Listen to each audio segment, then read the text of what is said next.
And as they burned in hell-bright fires, as they saw the melted flesh, as they burned with their own kindred, Cain blessed more funeral pyres, taking in his bloody sacrament.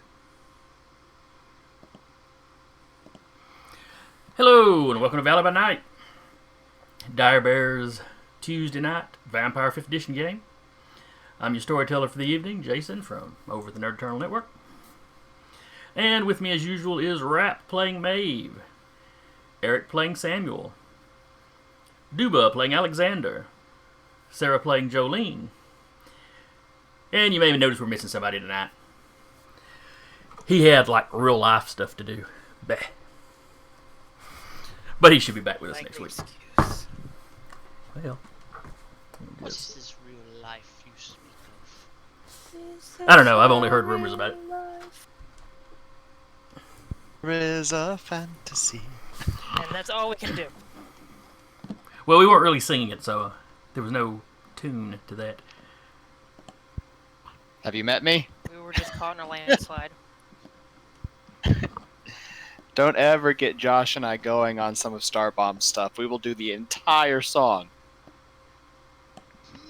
Whole thing. Alright, so last week we had or I should say our kindred had a busy night or two, if I recall. Let me see, I have nothing written down in my notes. Just a few. But as I Well, recall, we left on the cliffhanger of Samuel and Alexander needing to have a chat. I believe we did. Right, shortly after Grandmother Dorcas had, wanted you to do her a little favor. Hey, Yep. can you go get your buddy and lead him to his death? Yeah. Because, that'll be fine. You don't have to be the one to kill him. You just gotta lead him there. Yeah. She doesn't want to ask too much of you. She wasn't like, here's this steak, jam it into his heart. Oh, that wouldn't kill anyway, but anyway. Let's see, so we had that going on. I believe Blackjack had his little meeting, or had the conclusion of his little meeting with the Prince and Primogen. Samuel had a conversation with his sire. Hipped him to some stuff going on. His sire is going to be looking into some things. Let's see. Jolene started some college classes.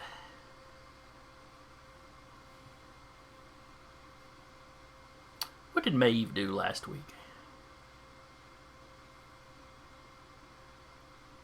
I remember She her. didn't do much. Yeah, I remember her checking in on her buddy, but that may have been from the week before. It was from the That week was the before. week before.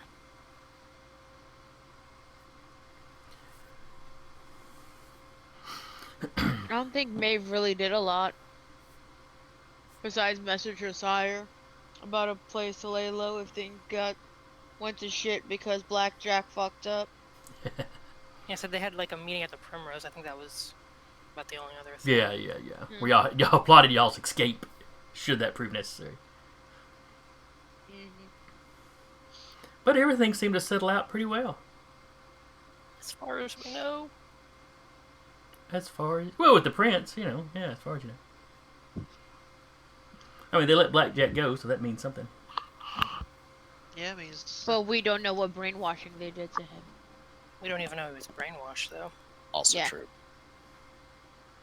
See... So all y'all know is that everything is fine. This is fine. Mm-hmm. Samuel setting fires behind us. I mean, what?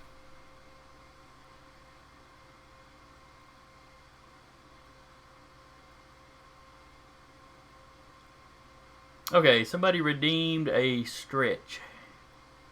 Are y'all familiar? You can redeem channel points for stuff. Oh, yeah. So everybody stretch. Though technically we are not really starting most of that until the next campaign here on Tuesdays. But since I didn't say nothing before he did that, we'll go ahead and... Really, baby? The stretch is good for anyone. Yeah. Yeah, but it was the one that did it. Well, I noticed it was like, oh, only visible to you. Redeem a stretch. Okay. Is that what the little red thing means at the side? I assume so. Okay. I have no idea. I Yeah, reckon. I know how to turn Twitch on. That's about I it. mean, I've got like 12,000 points sitting in a pool. 66k. 21k I got. I don't doubt that. I've only got like 1.7. How much do I have? Oh, for 750 points, that could be like no cursing. Fuck that. No cursing! We haven't come up with a good punishment for what happens if they violate that. Oh. I'm voting that we punish whichever player does it. I have a lot of. All right. Just black. Back to the matter at hand, though. Yes. Sorry. All right. So we left off. I believe it was fairly early in the morning. Because Dorcas was telling Alexander, it was probably, she realized it was probably too late for him to be able to get out and lure the good doctor anywhere. But that if he could do it the next night, that would be great. But if it took another day longer than that, she'd understand. Just let her know, and to bring him to the quarry. The Huntsville North Quarry is, surprise, in the North Huntsville area.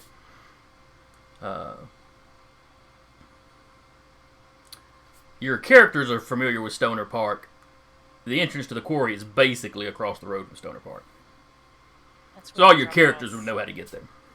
That's where they dropped off. What's his name?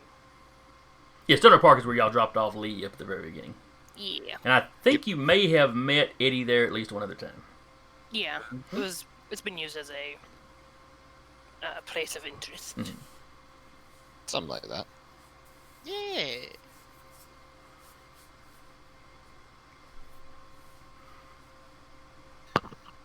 So as we start up the next morning, let me make sure I didn't have y'all roll last time. No. I believe so. So give me a rouse roll as y'all rouse up in the morning. Or evening. Mm-hmm. Hey, don't need to feed tonight. Character like sheet. I'm Where are they? Where you are? Oh, okay. My character sheet was like, I don't want to load. I know what's waiting for me tonight. No. Yeah, basically. It's like, I don't want to load. Alright, does anyone need to hunt? Maeve does. Okay.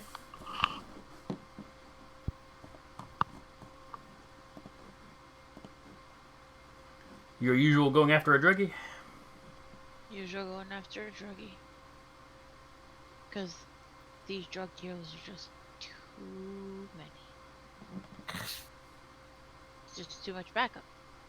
Mm-hmm. Damn. That's not going to cut it. No, it's not. I'm gonna...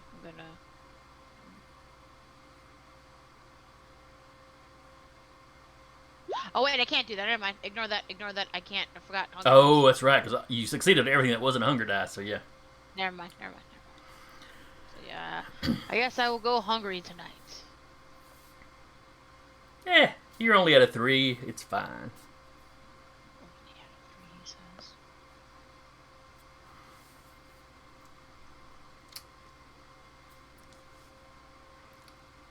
So you go out. You're cruising your usual areas. You see the drug dealers. You see the dealers' security. Though it's been several weeks since you've attacked the dealer at this point. So they seem a little more relaxed. Or it's been a while since. Also, Samuel has attacked the dealer. I only did that once. Yes, you did. So, But he did leave him dead that one time, so, yeah, exactly. I know what I'm about. So you stake out one of your favorite dealers. You watch a few people come up in pairs. One woman comes up alone. They make a quick exchange. She kind of shuffles off at kind of a speed walk. She seems a little nervous. Maybe she hasn't been at this as long as some of them you've hit. You move quickly up behind her, but just before you can pounce, apparently she hears you, and you catch a face full of mace. Oh no, not the maze.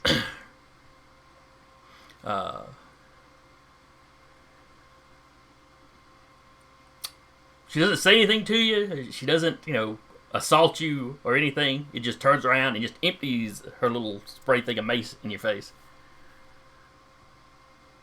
And you can hear her running off.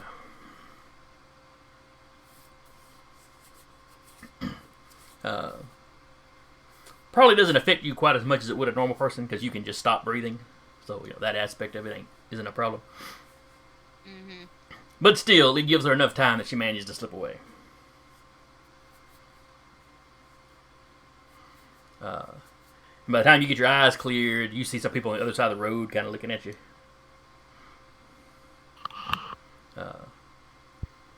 You're pretty sure they weren't there when you got sprayed, but, they've seen you there trying to get the stuff off your face.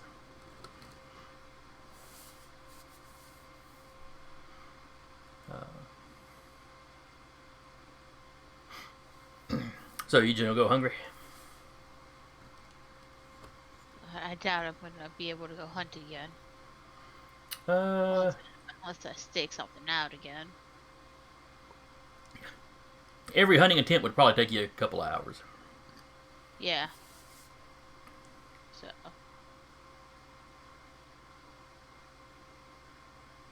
She's just gonna.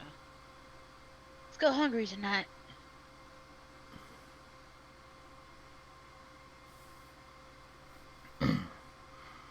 Alright, and Duba left. He should be back soon. Okay. He went to go use the bathroom. Jolene! Yes. Oh, yes, I see that in the chat now. 3 screens, and I still can't keep up with all the chats and whatnot.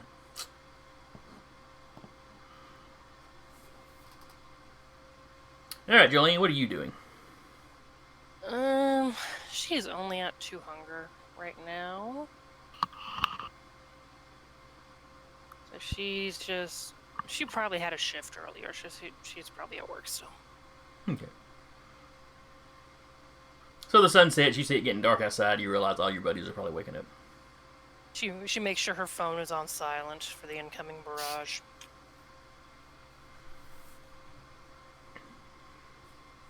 And sure enough, almost as soon as complete dark hits, you start getting them. As usual, it's the day drinkers that get it out first. Followed by all the ones that actually had to wake up. Did they ever find what's her name? Becky. No, the ones that the Bali got away with, y'all have not heard or seen anything from. Okay. Okay.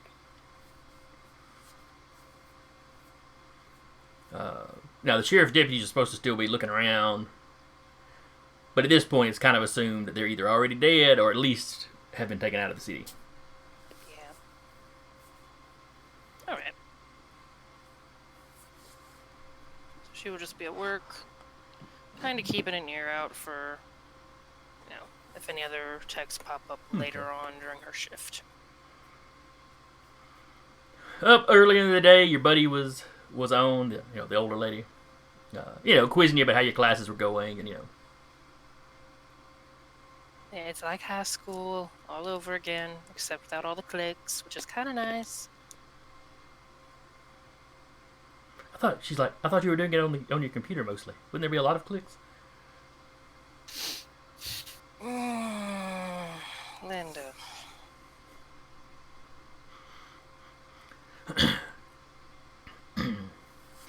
She walks away with a shit-eating grin on her face, so you know she was doing it on purpose. Oh yeah.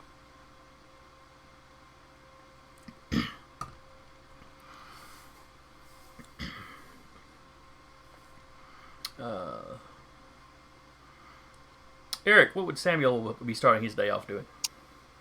Well, Being filled with existential dread. that too. He's gonna work on that fire ritual. Just in case. What fire ritual is this? The fire ritual. Oh, you're just prepping another usage of it. Okay, gotcha. I got you. Well, I do believe that involves Frenzy check. You're going to eat before or after? Which I succeed.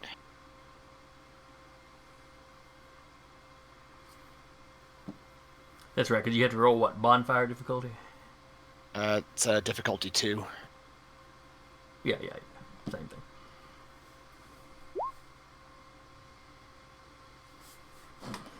The ritual just barely succeeds. I saw a green number come up. I was like, is he doing the crit thing all over again today?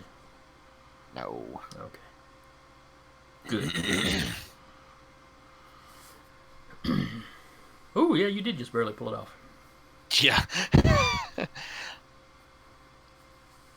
But I do have the coal now. So, just out of curiosity, what made Samuel want to have the fire spell ready to go today?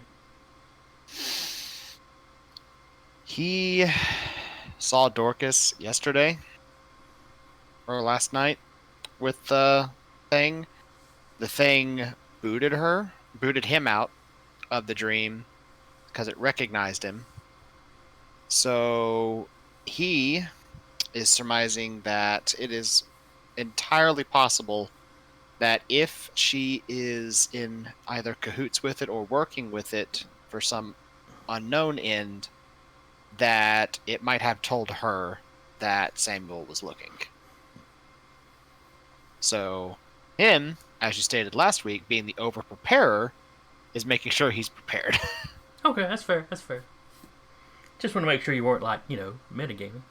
No. No. Hey, look, the DM pulled out the map. Clearly, we're about to be ambushed in this camp, so I sleep in my armor. See, that's when you do that after the fact. Uh-huh. I was like, hey, how's everybody going to sleep? Yeah, okay. Map. What? That's just when I tell them, no, you took your armor off.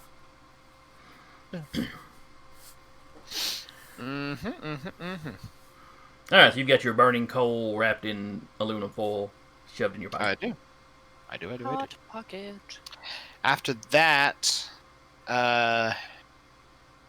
he's gonna keep digging through his research and everything until somebody potentially comes knocking at his door, maybe. Now I just go about my day until someone tries to kill me. Yeah, more or less. On his front door. No admittance unless on party business. Fair. Are you trying to tell me that's my cue to come up to you? Perhaps.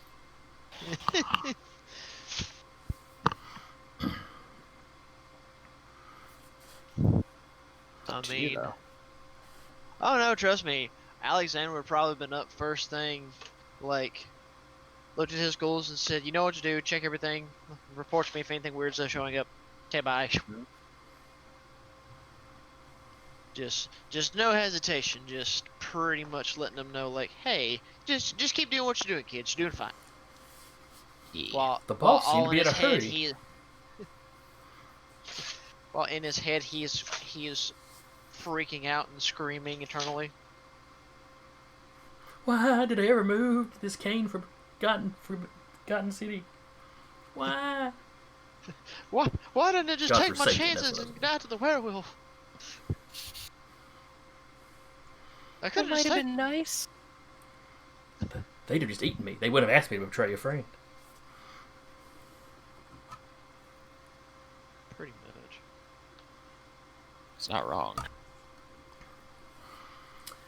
So, as Alexander exits his haven,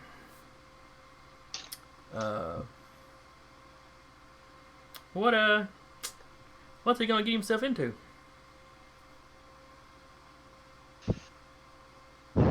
As much as he doesn't want to say anything to Samuel, he wishes this was all a bad fever dream.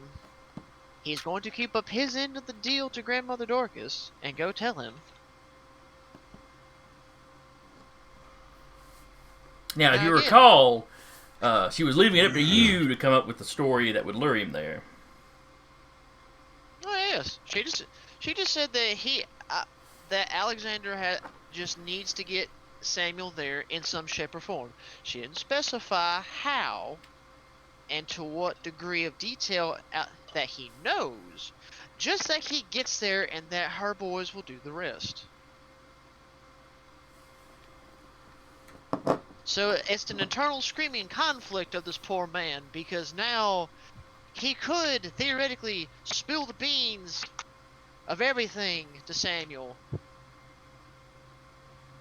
and continue to keep his trust, or he can essentially just come up with a BS excuse and just say, "Oh, you need it at the quarry. I'll meet you ahead of time, or I'll go ahead and scout it out for you," and then just leave Samuel there, and then huzzah, chaos. Which will make Grandmother happy, but it's gonna make the coterie a whole hell of a lot pissed at him. Only if they know you're involved. I mean, don't send it in the group chat and they'd never know. Oh, he's not. He's walking personally to Samuel's front door. And Because, yay, those early days of slumber parties. and if Samuel were to live and then tell the coterie, then the coterie's gonna be like, oh. That's when he goes, I have a perfectly reasonable explanation. And then he obfuscates and runs away. Which, you know, Fire. might not work anymore, but that's what he'd be expecting. That little stunt wouldn't work no more with at least Samuel. Who work with the others, but not him. Already can hear Blackjack ready to curse him out. It's like, wait, where'd that sorry thing go? Yeah. Where'd he go? That way. Wait, how you know, Samuel?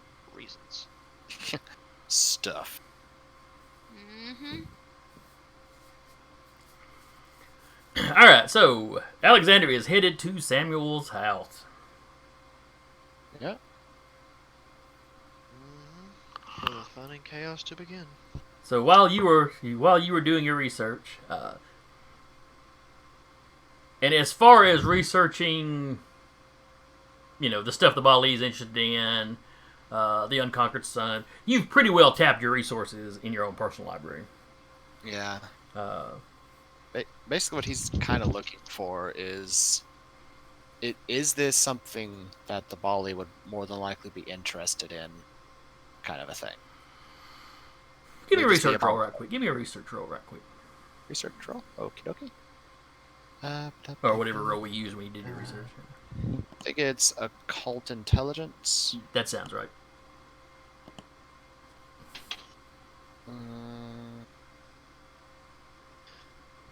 Would this be using any of my specialties? I can't remember. Oh, wait, what were your specialties again? Blood sorcery, werewolves, and spirits. No. Okay. Occult intelligence modifier 5.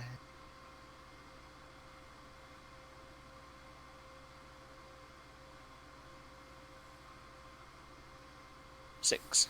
Okay. Not a bad roll. I literally went half Yeah. out of 12 dice.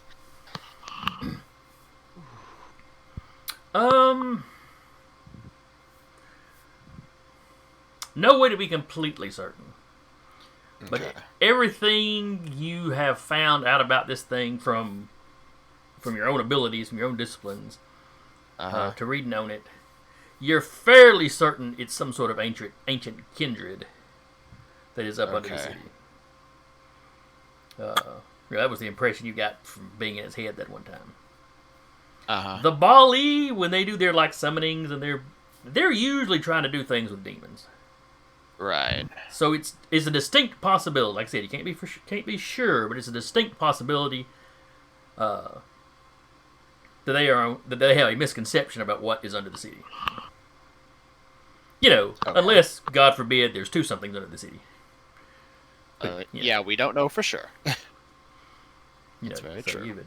I'm sure Sam was hoping not, but that is a possibility. But it's also a possibility that they're just, that they know that there's something old under there, and they've jumped to conclusions as to what it is. Yeah. Fair enough. And then there's a knock at your door. He's gonna let his ghoul answer. Oh, that's right. I keep forgetting you've all got flunkies these days. Hey man, we gotta upgrade. Mm-hmm. Some of us do. Some of us don't. Well, you started with a flunky. He's just a very specialized flunky. Yeah, to keep me safe. Yeah. Sleep. He's at home now peeing on the rug because you didn't take him out for a walk before you went hunting. As they say, was that one of our kids making that noise? No, Vinny's right behind me. That's upstairs, I think. Okay. I love that. So Alexander, one of the ghouls, answers the door. Samuel, do you have a name for your ghouls?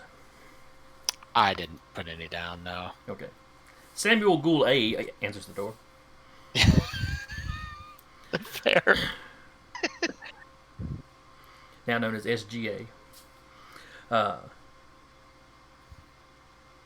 I'm assuming that you had introduced them all to the party. Yeah. To the coterie. Mm-hmm.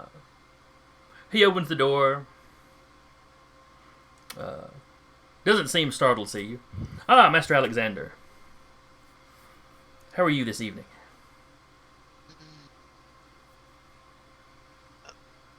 So far, not too bad, though that could change here in a few moments.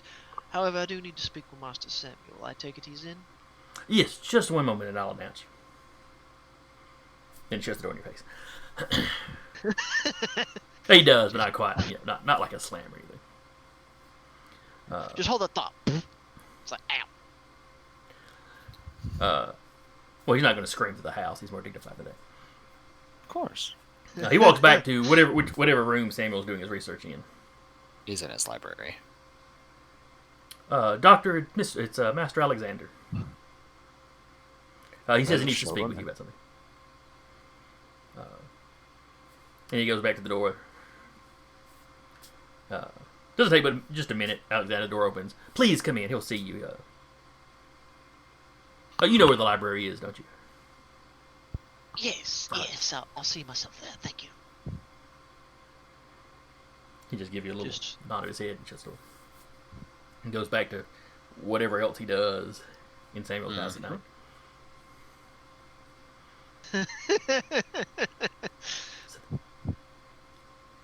Occasionally sweep the charcoal and ash and soot. He's in the kitchen, sweeping very slowly while he watches TV on the counter. Probably fair. Oh yeah, fair. Well, it's not like Samuel would use the kitchen as a kitchen all that often, so No, not really. It's probably gotten used a lot more since you got ghouls staying in the house. Yep. It's like, wait, aroma. Is that a thing? Yes, smell. I remember. If Samuel bothers to breathe most of the time. That's true. At his humanity, he doesn't necessarily. Also true. He's not like Blackjack, where it's still a reflex. Alexander? Greetings, Master Samuel. I take it everything in your research is going decent. All is well. Well enough. What can I help you with?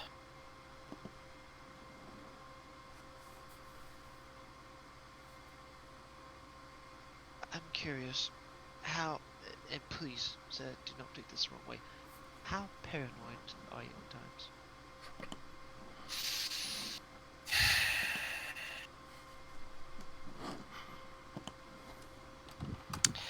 a level of 1 to Tremere.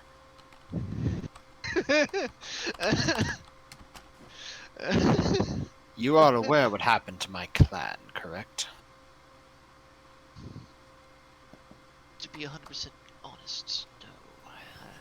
As far from what I can gather from small details, your clan was attacked at one point. Yes. Due to complacency. So you can say that I am very paranoid. Yes. And your visions? Well enough. Why are you asking?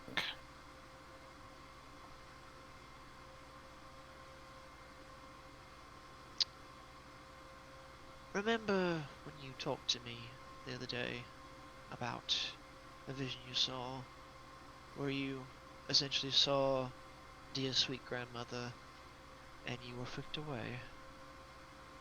Yes. I'll say it like this. If you were paranoid about the worst case scenario of the situation, it was right. I sort of figured.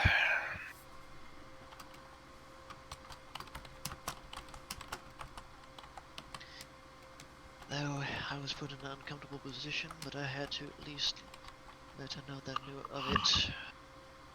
As I already got a bullseye on my back from grandmother, and I didn't need to continue to put more flame under my feet, as it were. I see. But I'll come clean with you, Samuel. I'm unfortunately at a...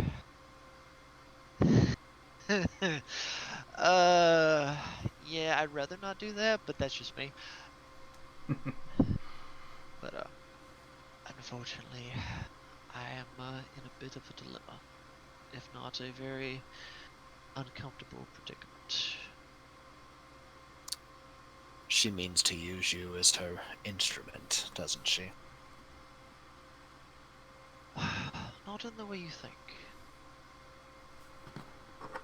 She was glad that I was showing loyalty again to the clan upon giving her information. What So- kind? Oh no, sorry. In the gist of feeding her suspicions that you knew, that you saw her in that vision.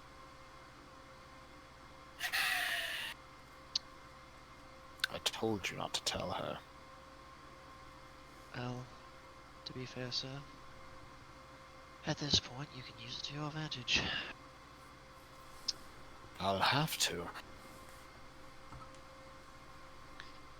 Well,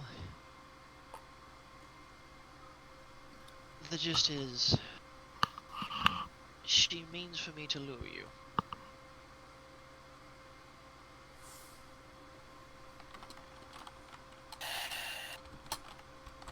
Where? Quarry. Of course. It's far enough out of the way. Essentially, all I was to do of instrument was to at least come up with enough of a story to get you to go there.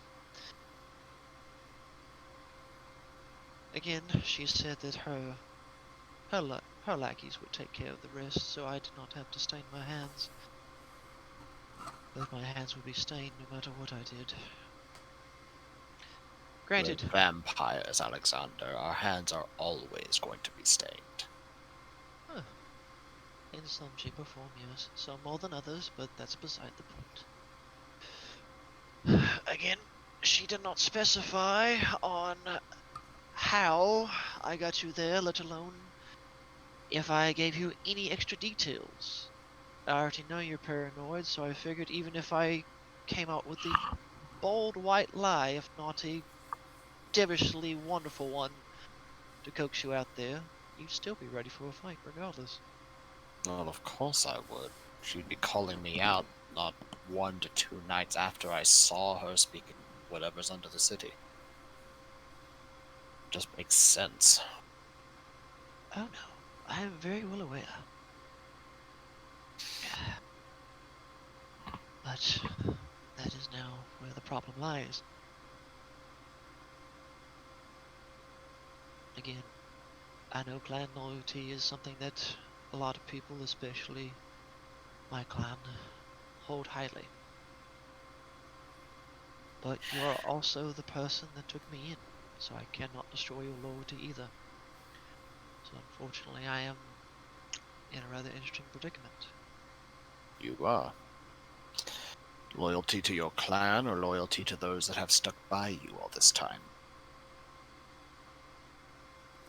Well, sir, I've sat here and I've told you literally everything that I know of the current situation.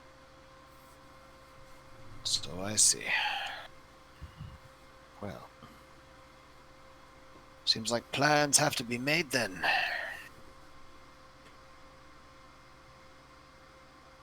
Good She's at least given me some time. To at least give her roughly 2 to 3 days at the most, and utmost, to somewhat brush it off, but I doubt if I made it past the 3rd day she'd become suspicious. Which again, she knows you're busy, she knows that several things are going on. So she can forgive 1 to 2 days, but I can guarantee you if we were to try to even remotely go past any more than that, you may not see me. So I see. This is the problem. Though, I'm going to ask out of curiosity. Do you have any plans tonight? Probably the prince, if nothing else. I had a few. I have several plans in the works, though they need to be sped up now. Why?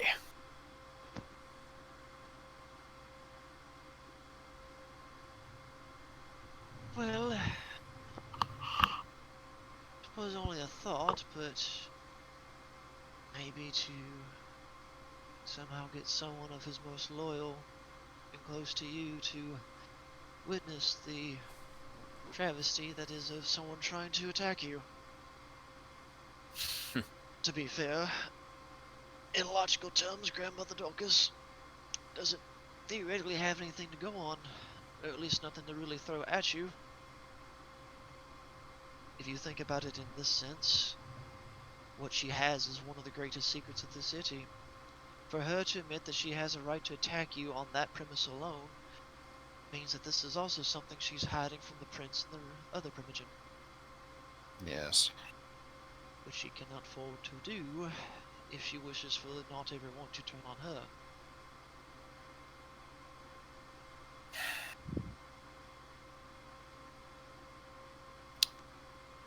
I will say this, Alexander. I will not tell you my plans, so you do not have to feel like you have to choose between me or your primogen. All I will tell you is that there are plans, and that they need to be brought to fruition. Well then I'll ask this.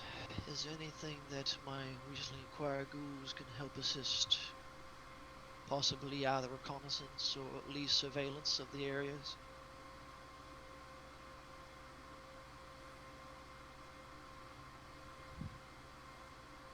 If you can, without being seen or noticed, keep an eye on the Nosferatu around here.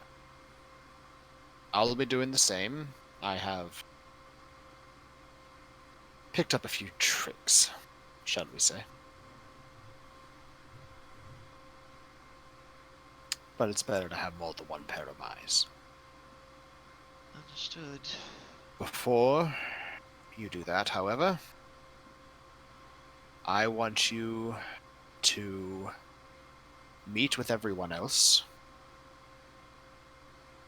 and tell them yourself what is going on. Am I clear? Bet you are.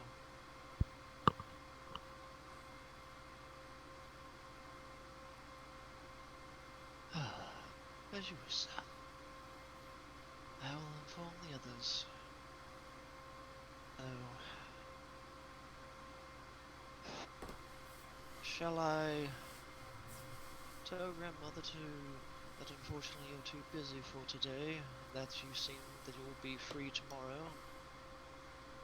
Or shall we go ahead and just let her know that you might be able to clean an opening at some point tonight?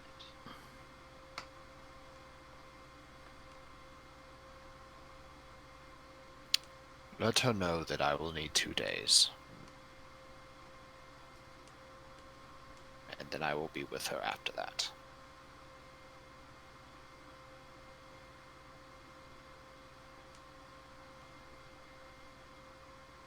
As you wish. I shall inform everyone to meet me at the Primrose. Of course, you don't have to join if you don't wish to, so. I will be unable to. I have a lot I need to get done. Well, I'm sorry to bother you, but thank you for the time. Thank you for at least informing.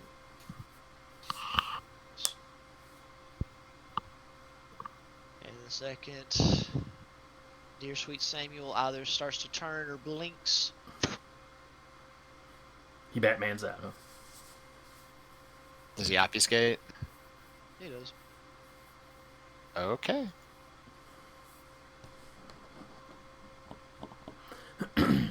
Close the door on your way out, Alexander. I can still see you. In mid-stride, you will witness him stop. Now, see Give the a thumbs unseen. Does that require a rouse check to use it? No, it does not. It is a level 1 power. Oh, that seems unusually stout for a level 1. That does sound unusually stout to be able to see. Hold on.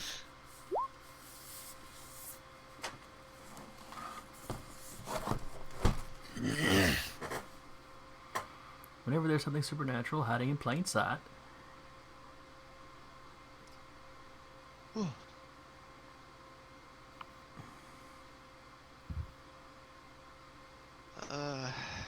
Okay, there's a contested roll to it. If everybody using obfuscate would roll wits plus obfuscate versus, or you would roll wits obfuscate, he would roll wits, or excuse me, I'm getting that backwards. So both of you would roll your wits plus your discipline. Yep. Which, I mean, I'm not really going to roll to oppose. He would literally just, like, stop mid-walk, give a thumbs up, and you'd hear the creak, click. Mm-hmm. At that point in time, he would quickly message. He wouldn't do this in a group text either. He would individually go to Maeve, Jolene, and Blackjack. Even though we know he kind of was in prison with them. But he would essentially would message them like, hey, meet me at our usual spot. And he would just kind of leave it at that, real brief. And then quickly turn over to Grandmother Dorcas and let her know, like, Samuel has agreed to the meeting. However, with his schedule, he's going to need at least 1 to 2 days. Or let me phrase that. He's going to need at least 2 days' time to get all his work caught up. And you're sending this to her via text? Yes. Okay.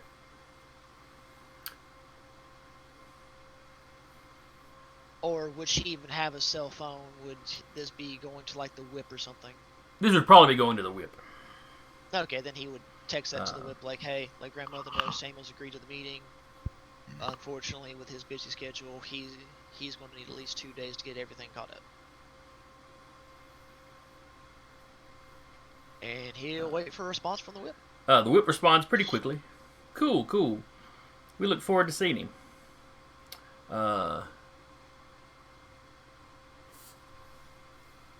I may swing by your place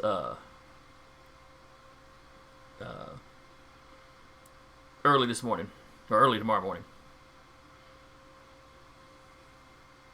iron out the responded. details. He like, all right, see you then. And then, And he says one more text that says 4-ish. That would give him enough time to talk to you and still get back underground before the sun comes up. oh yeah. And then his happy tail makes his way on down the Primrose. All right. The Honestly, evening this- primrose. Honestly, I should be doing a roll every week at this point, or every session, to see if his athletics goes up a point. Got great legs. I mean, they don't look any Face, better than they did when he was total alive. Train wreck. Face, total train wreck. Legs, fantastic.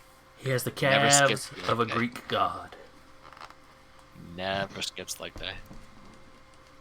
The trick is, it wouldn't look like it though, because he wouldn't physically change from what he looked like as a human. Yeah, but still. Maybe he had great legs when he was alive too.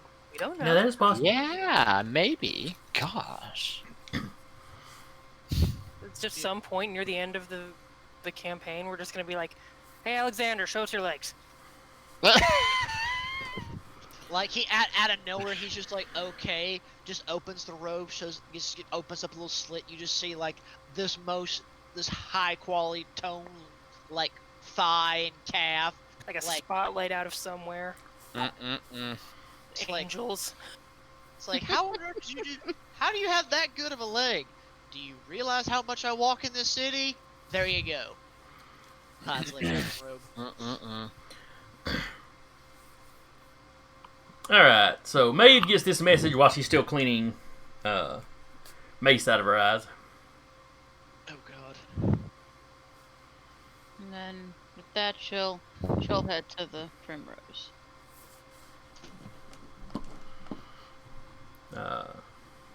Okay.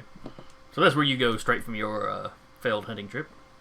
Yep, failed hunting trip. She's hungry and cranky.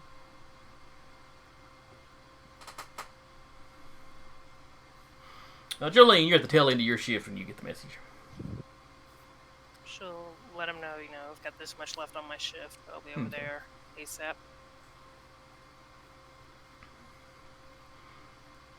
You also get Alexander also gets a text back from Blackjack saying he'll be there.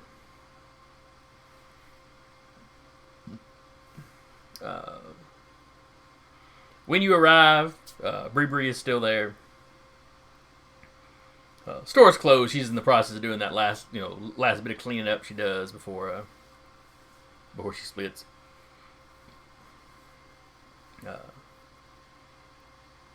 She hears the bell, the back door bell that she installed so Alexander couldn't sneak up on her. Though she has become much more relaxed around you. So it dings. A few seconds later, you see her stick her head around. Hey, Alexander. Good evening, Bree.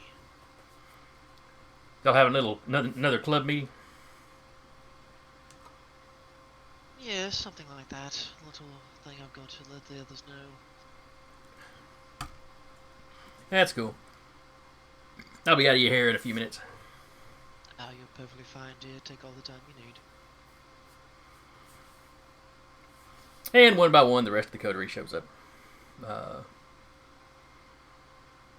Maeve and Blackjack are probably the first ones to arrive. Probably Blackjack. He was probably already out patrolling. Where Maeve have to get back to wherever her car was, then drive. And 30 minutes or so later, Jolene, having gotten off work, comes by.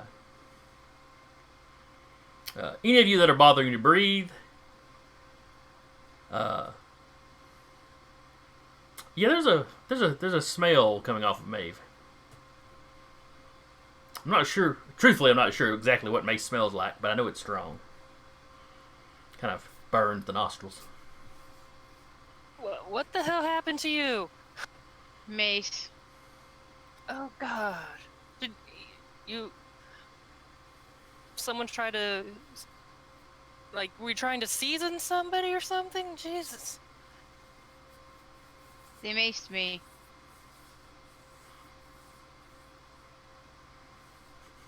She's He's like trying really hard not to laugh. I'm just picturing Maeve sitting there. They maced me.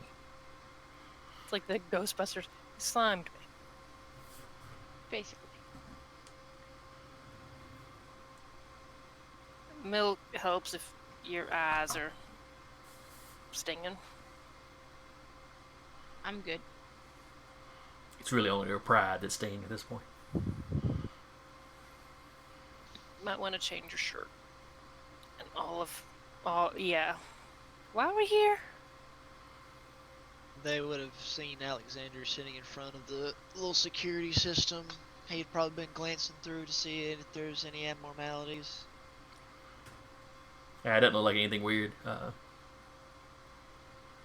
Some Like, lady none of shoplifted some little something out of the front of the store earlier today, but that's about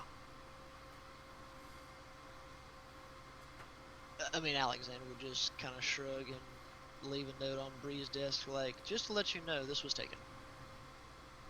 But for the most part, he'd be kind of looking for anything that, like, static or just like any type of white noise, like something trying to disrupt the video feed and the cameras. 3 days later, the police are questioning Bree because some customer was found dead two streets over. Sign goes up warning, we eat shoplifters.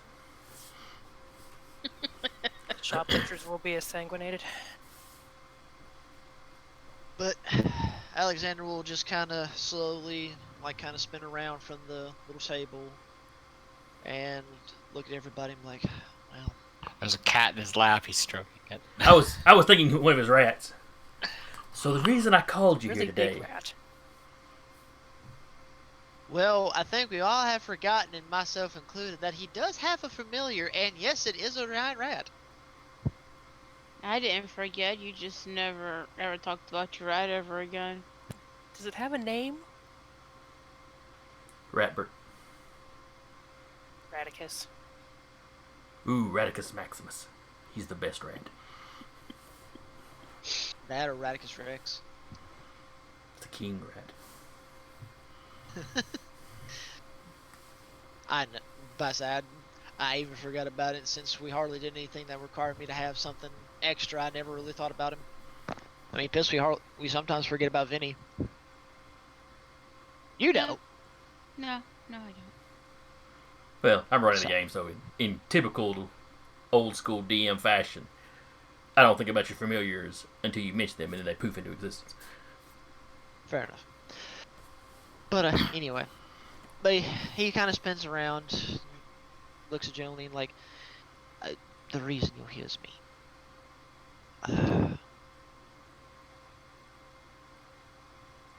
Is Samuel going to be part of this meeting? Are Samuel we was throwing him a surprise party or something? unfortunately surprise is what is in store, but not the kind that he wants. Look, I'll be brief. I've already informed him. As you know, he is a paranoid soul. Truth of the matter is, his paranoia has paid off. For the fact of which he has seen Grandmother Dorcas, she knows.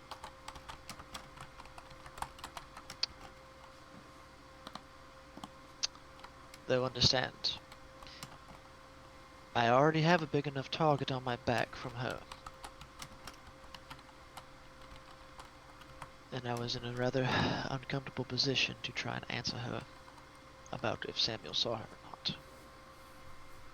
Judging by her beloved grip on my shoulder, if I lied, I probably would not be standing in front of you lot tonight. However, since a lot of you have shown me just as much kindness as anyone would probably ever show me, I have informed, and he smiles at Jolene with a Cheshire smile that he can, I have warned dear Dad of what could happen.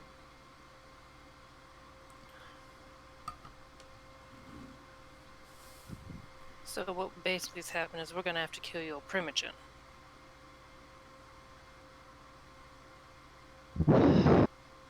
Because I don't think she's going to take kindly to you haven't unveiled any plans.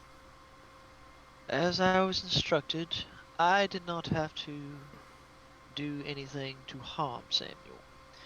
She just wanted me to have him agree to meet at a particular location as soon as possible.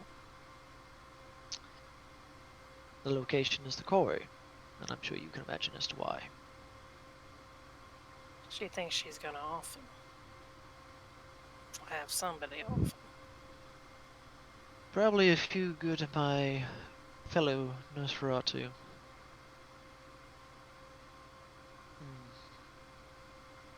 Essentially, they'll do the dirty work, I just had to get them there.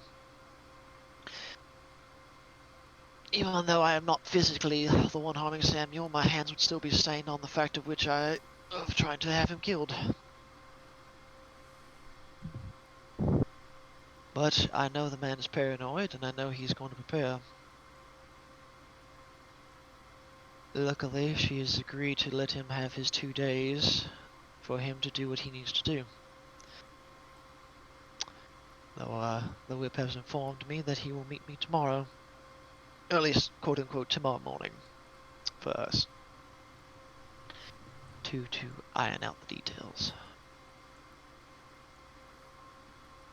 He's supposed to be showing up alone?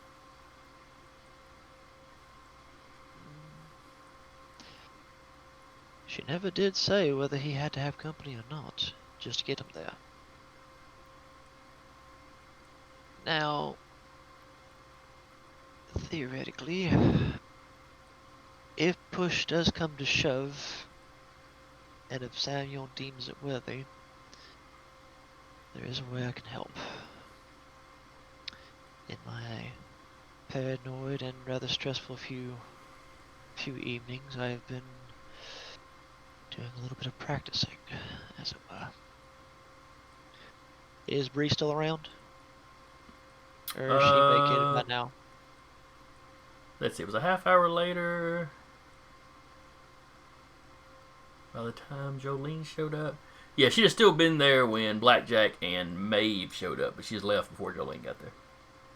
Okay. So, there's something I can do.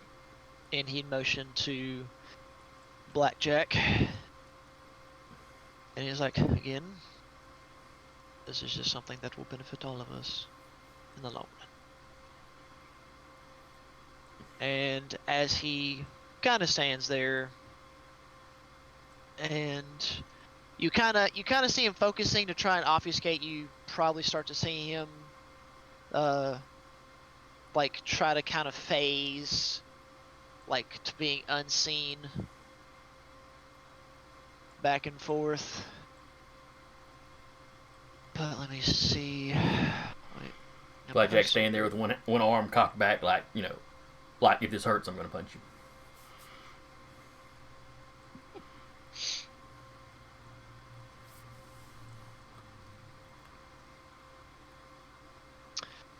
He then stops and he's actually like looks at Maeve and like, come up here too. And he kind of stands in between both of them, and he asks them, "Are you willing to do this? Just for a moment." Depends on what it is that you're asking us. Oh, to be fair, it'd be nothing at all, but hopefully I can sustain myself and this doesn't go poorly. So I'm gonna go ahead and roll a rouse check. Okay. I fail, so I'm gonna probably have to later on go back and feed on my rats, but that's fine. Now, you used your rats last session, didn't you? Well, I guess I will have to go hunting. Damn. I'll have to go find old Bessie. Free range rats. That Organic. or just go find some free range rats in sewers, no big deal. But so he flinches, but he just places his hand on Maeve's shoulder and on Blackjack's arm. And before your very eyes, dear Jolene, they disappear. Under the power of the Cloak of Gathering, which I will re-put out here. Boop. That's a fun trick. That's a lot to read. It's Basically, awful. basically, he can obfuscate other people. Mm-hmm. He does it for a moment, and he comes out of obfuscation, which I don't think disrupts them. He's like- Probably not if you don't want it to. And he kind of. Now, all of you Yeah. that are under it can still perceive each other. Yeah, it says if anyone besides the user is revealed either through their own doing or an astute Yeah. observer, the rest of the group remains hidden. Yeah, and they use his If obfuscate the rating. user is revealed, so is everyone else. So as soon as you come out of obfuscate, we all do. No. Wait. But it does say that The at the user. end. Oh, It users does, if the revealed user- either through their own doing. If the user, okay, never mind. I didn't get to the bottom. But yeah, so after he like pops out, you'll see both Blackjack and Maeve just reappear as he's like, "Oh, that cost me a little bit. I'll need to fix that in a minute." When's this meeting's in what, 2 days? Yes, it's in 2 days.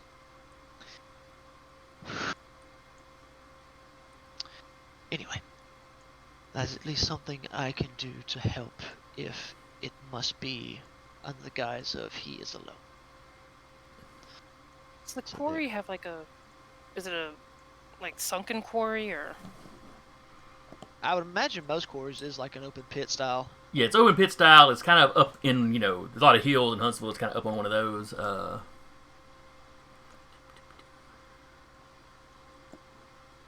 Cool. Swap y'all over to happen to have a map of it. Or a picture of it, I should say. For no reason. No reason at all.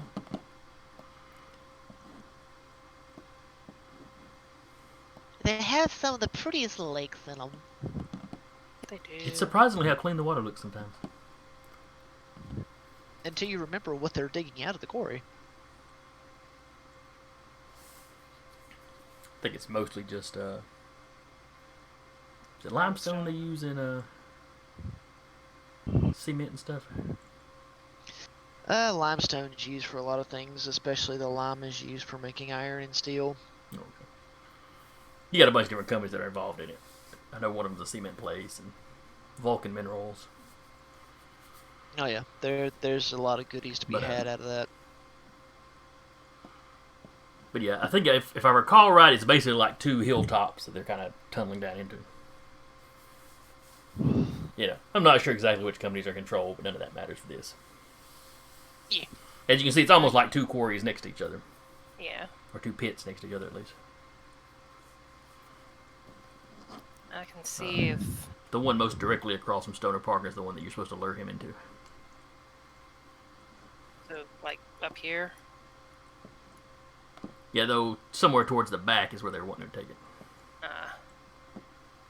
So we just go obfuscate through here all the way over here. Or just come through the woods behind it or something. Probably. Yeah, there's nothing dangerous in the woods of North Huntsville. Nothing at all. Nothing at all. Just Maeve turns into a wolf and just goes through that. All fine and dandy. I mean, theoretically you could. Andrew and Blackjack just riding on her back. Would work.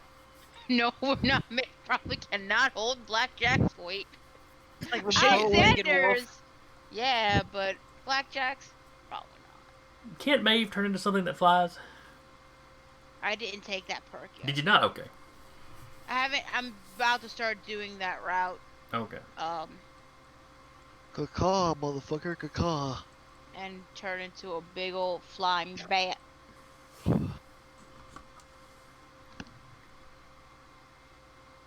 can put some feelers out.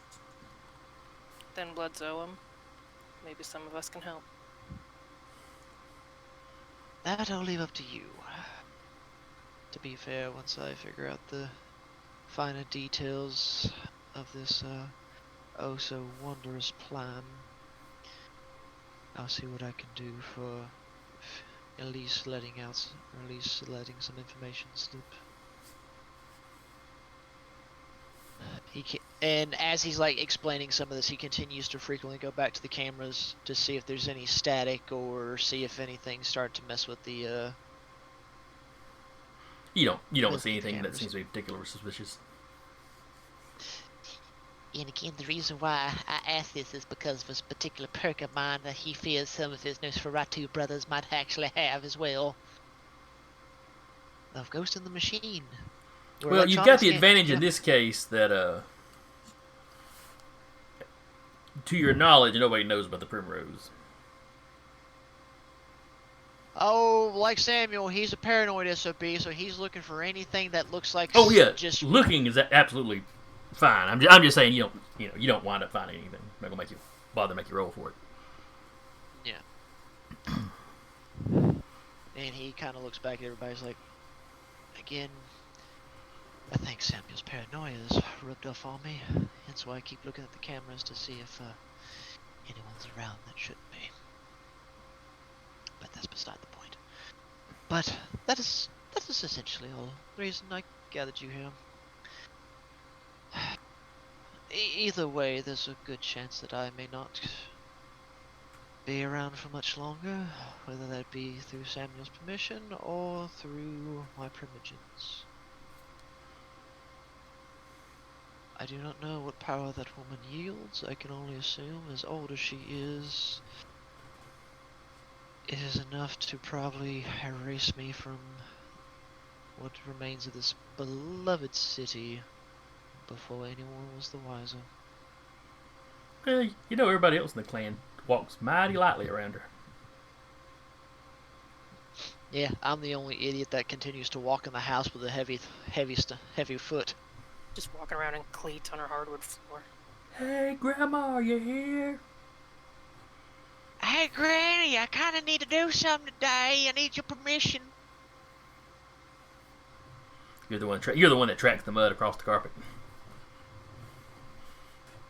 Pretty much. Where everybody is like walking with their own dustpan, walking backwards, sweeping up their own trail. He's like the worst spy ever.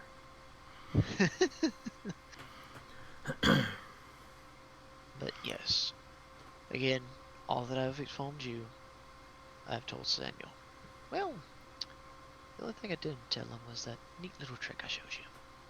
But other than that, Speaking of Dr. Samuel, let's cut back to him. What does Samuel begin to do as Alexander leaves? Well, he is going to text his sire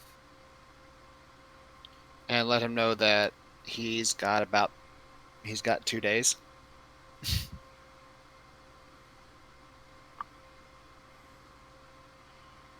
Takes a little while for a text to come back. Mm-hmm. Until what?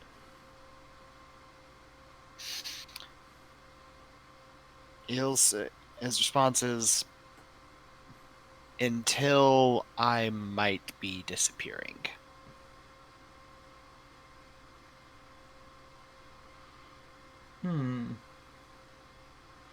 That potential conflict we were concerned about?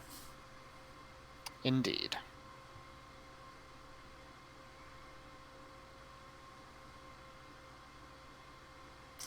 Do you need to disappear before that?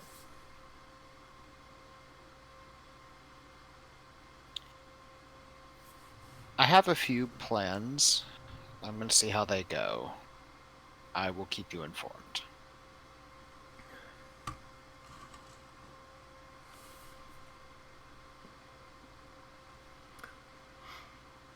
If you need my help, don't hesitate to ask. I will.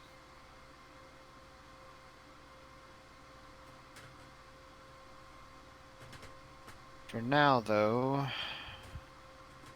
if you have something for me, I think I might be needing to send a bit of a call to the head of our department, as it were.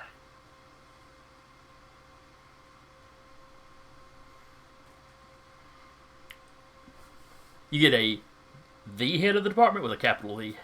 All the is all capitalized. The head of the department? Yes. I can get a message to him.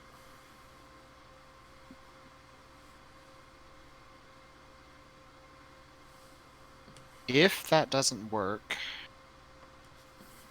I did some good work for him in the past, and I might see about calling that in.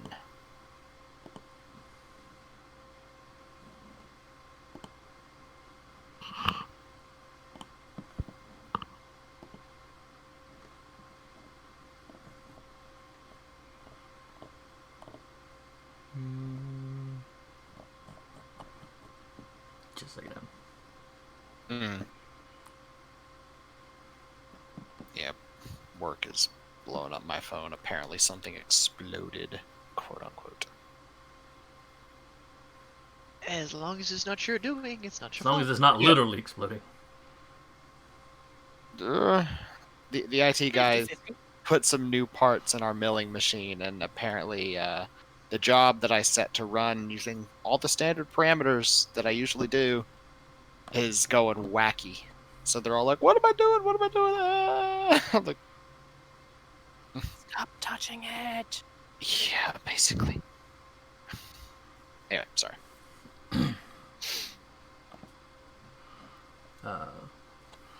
But yeah, he lets you know he can probably get a message to him. Okay. Though he warns you that, even if he wanted to rush here, he wouldn't be there in 2 days.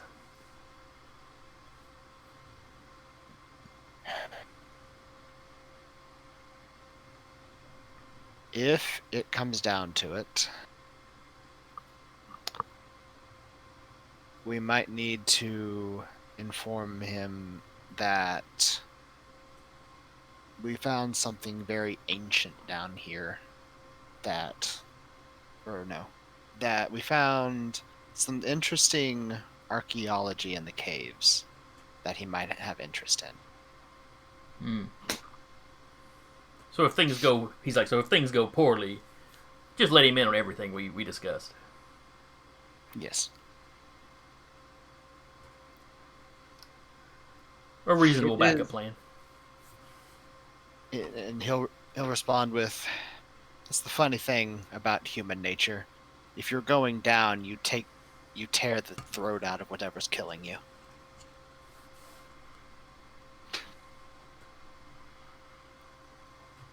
He responds with, figuratively speaking. Of course.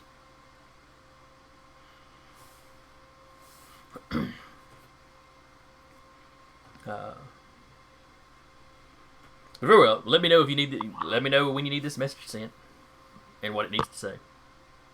Of course. If my meeting with the local head of our group does not pan out, I will let you know.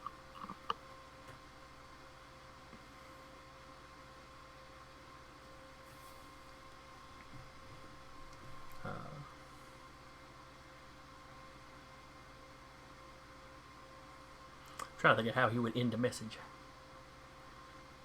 I was gonna go thumbs up emoji, but he's far too old. Mm-hmm. He knows his tech well enough to do it, but can't bring himself to use it.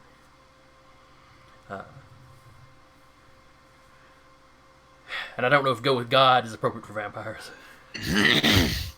Well, I mean, technically.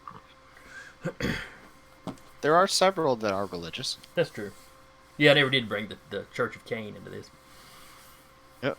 Or the Nodist Church, or whatever they call themselves. But yeah, you basically get to go with God, kind of. I'd say there's also the cult of the dragon, and Mithras has his own cult. yeah. But anyway, he signs off however he usually does. Mm-hmm. Then after that, Samuel will send a text to Abla, asking her if she would be free to speak today or tomorrow.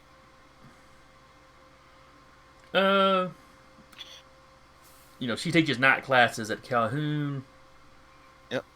And she lets you know when her lunch break is. If it's nothing that's gonna take too much time. Okay. Would she have time like that night? Yes. Okay. Say I'll meet you there then. All right. She lets you know where Then her lunch break is. he's going to leave a message with his ghoul to send. Actually, no, he's going to go there in person. He'll go to the. My brain. Country club. The ledges. Yes. He's going to see if the Seneschal is there. Okay. You show up. One of the regular ghouls is at the door. Good evening, Doctor. Opens the door for you. Good evening. Is the Seneschal in? Yes, I believe Mr. Tucker is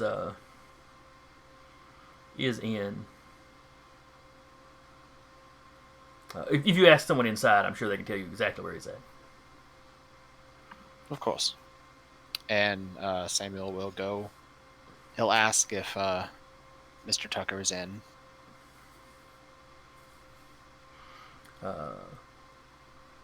One of the Toreador that helps run the place. Not Marcy, one of her underlings. Directs you out to the golf course. And he will head on out there.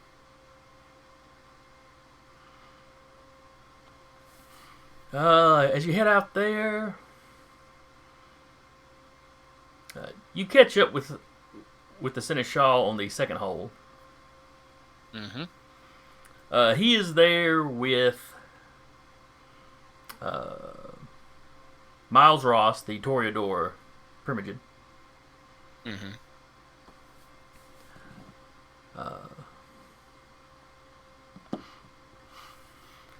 And David Chatham, the Malkavian Primogen. Okay. And they appear to be golfing.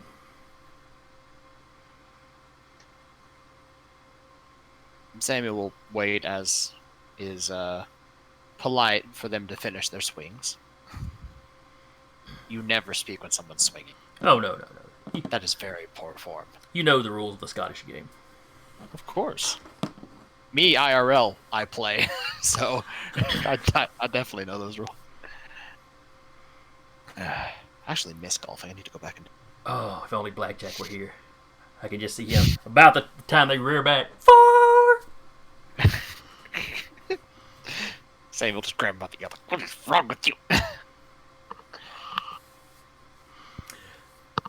So they all take their swings. In the midst of all that, they notice that you're there. And he'll just remain silent, sort of a nod until they're done with their swings. The Seneschal approaches you. Is there something you need, Doctor?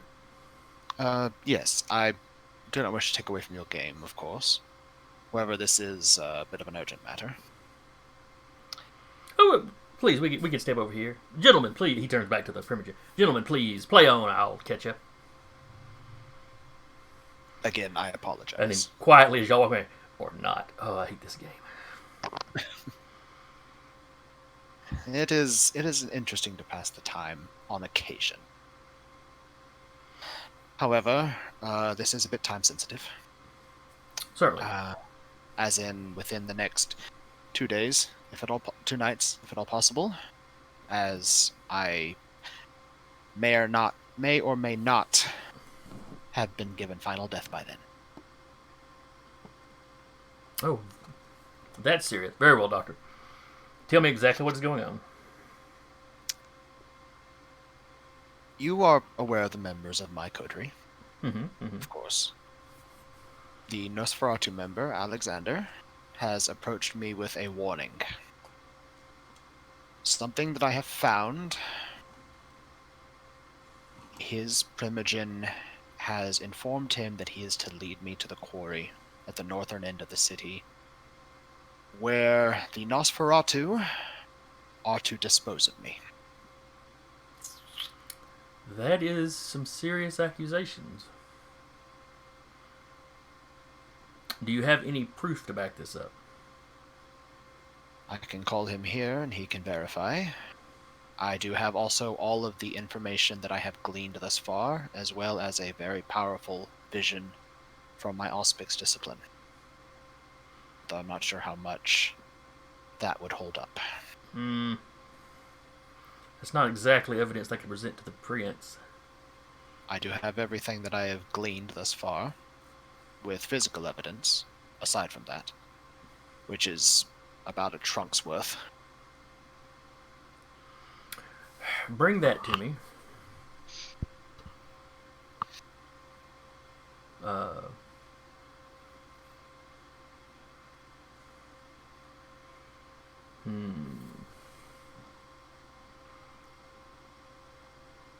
Let's see here.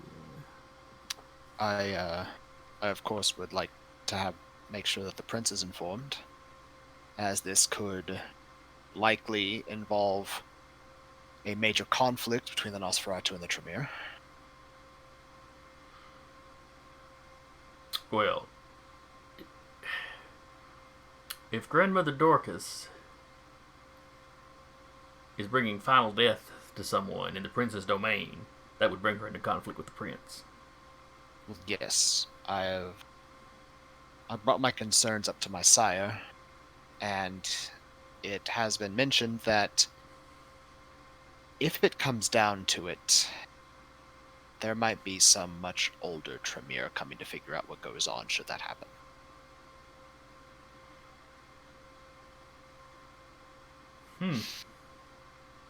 I'm trying to avoid that. Yes, you would make no friends by bringing... I would make none. That I understand. That is why I'm taking what avenues I must to ensure that the integrity of the prince's domain is maintained.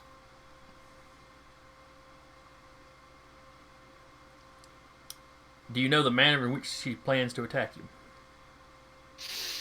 From what Alexander informed me, he was not told of the details, only that he is to lead me there, and she will spare him having to dispose of me, but that other members of her clan would do so.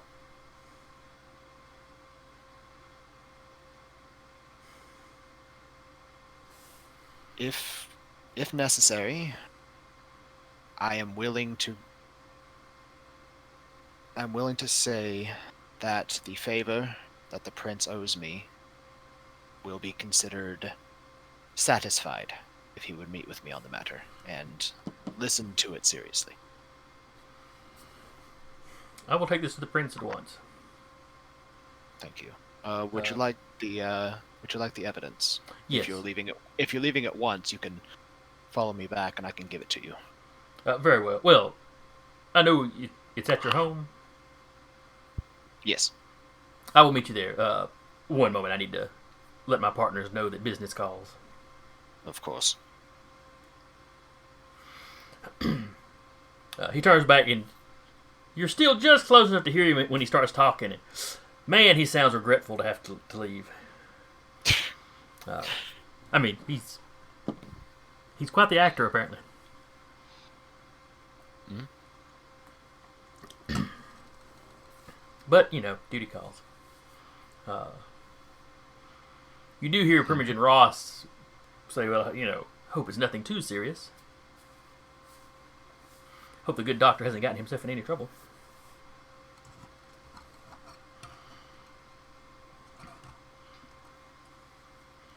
I will say, yeah, Samuel would be listening with his heightened senses. Actually. The Seneschal just kind of, oh no, it's not. It's a time sensitive matter, but it should be fine.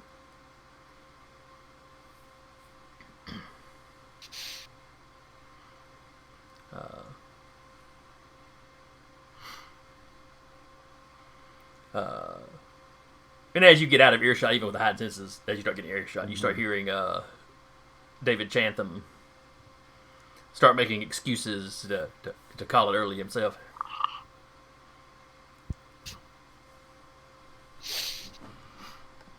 See, as I do get out of earshot, Samuel will say to Seneschal, "You are a consummate actor. I am impressed." It goes along with the job. I see why you do so well. He seems pleased with that bit of flattery. But, now, He follows you back to your place. Now, give me a refresher. What physical evidence do you have that you'd be giving him? He has all the notes that he's found, everything that his visions have found him, everything that he's studied, both at the Chantry and with his own personal library and the library of his sire. He has the note that he found from the old Chantry, as well as the notebook of the previous Chantry heads. Though he will say that the notebook and that sheet of paper is something he would prefer to hold on to and will present himself because he doesn't want it out of his sight, given it is sensitive information.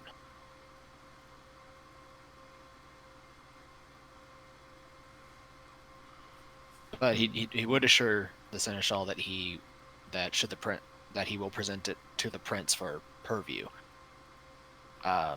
if the prince meets with him. Very well. He can't blame you for that. He takes whatever else you've offered. Which is about a trunk full of stuff. Yeah. Notes, maps, everything.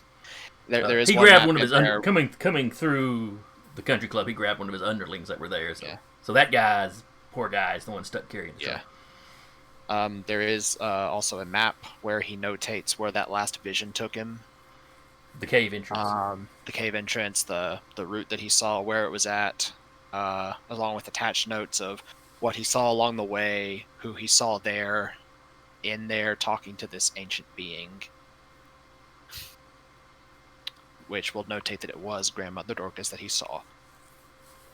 And followed by a further note of that whatever was down there noticed his vision and kicked him out, and that he is now he's now going to have to start making preparations because it's entirely possible that Grandmother Dorcas is also aware. And basically it's a whole chunk of stuff that he's been compiling ever since this started. Alright. So the seneschal and his flunky take that off. And, they head down the street to where the prince and the Lady Deschler's domain, or not domain, mansion is. Mm-hmm. So Samuel also make sure he has his copies of this stuff too, because he's going to be showing Obla that.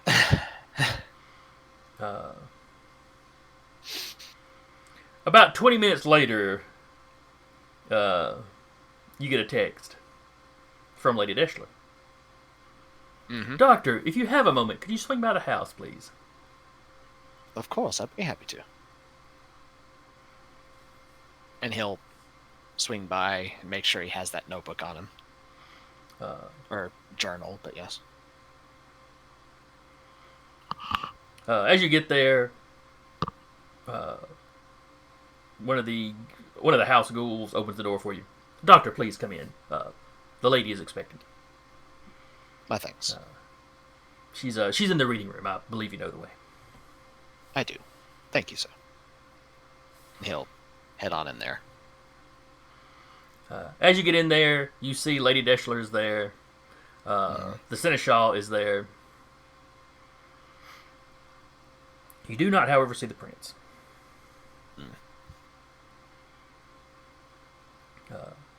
Nora gets up. Samuel, please come in. Thank you. This is some serious news you brought us. Yes, I am aware.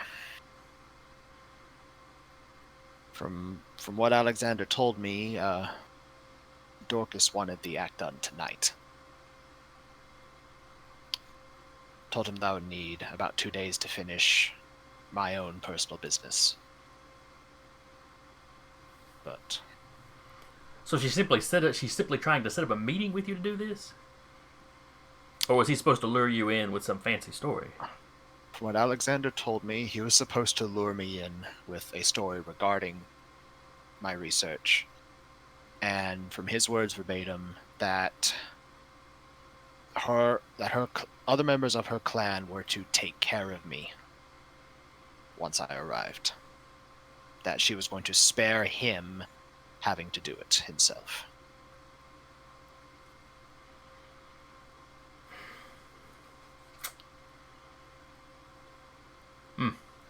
I must say, I never trusted her. I can call him and have him verify if you wish. He did meet with her personally. Don't worry about that right now. We will wish to speak to him at some point. Of course. I have him informing the other members of my coterie, just in case. Well, yes, of course. It may be difficult for you to get my husband to act against her. He and Dorcas have always been close.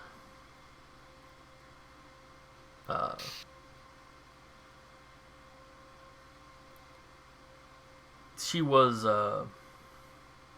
well, she's not a native to the city, but she's been living in the city since before he was born.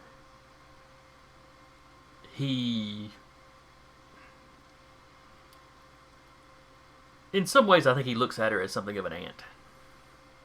You know, she remembers the city as he remembers the city. I'm of a similar age to my husband, but had never been in Huntsville during my living days. Of course. It's probably a very highly cultivated relationship on her part. That has always been what I suspected. But as I told the Seneschal, well, he'd call him by name, but my brain is just... Tucker. Tucker. As I told Mr. Tucker, your husband does owe me a favor for our acts that my coterie and I have done to help preserve the integrity of his domain. If it comes down to it, I'm willing to call that in and consider it fulfilled if he would at least listen to what I have to say objectively.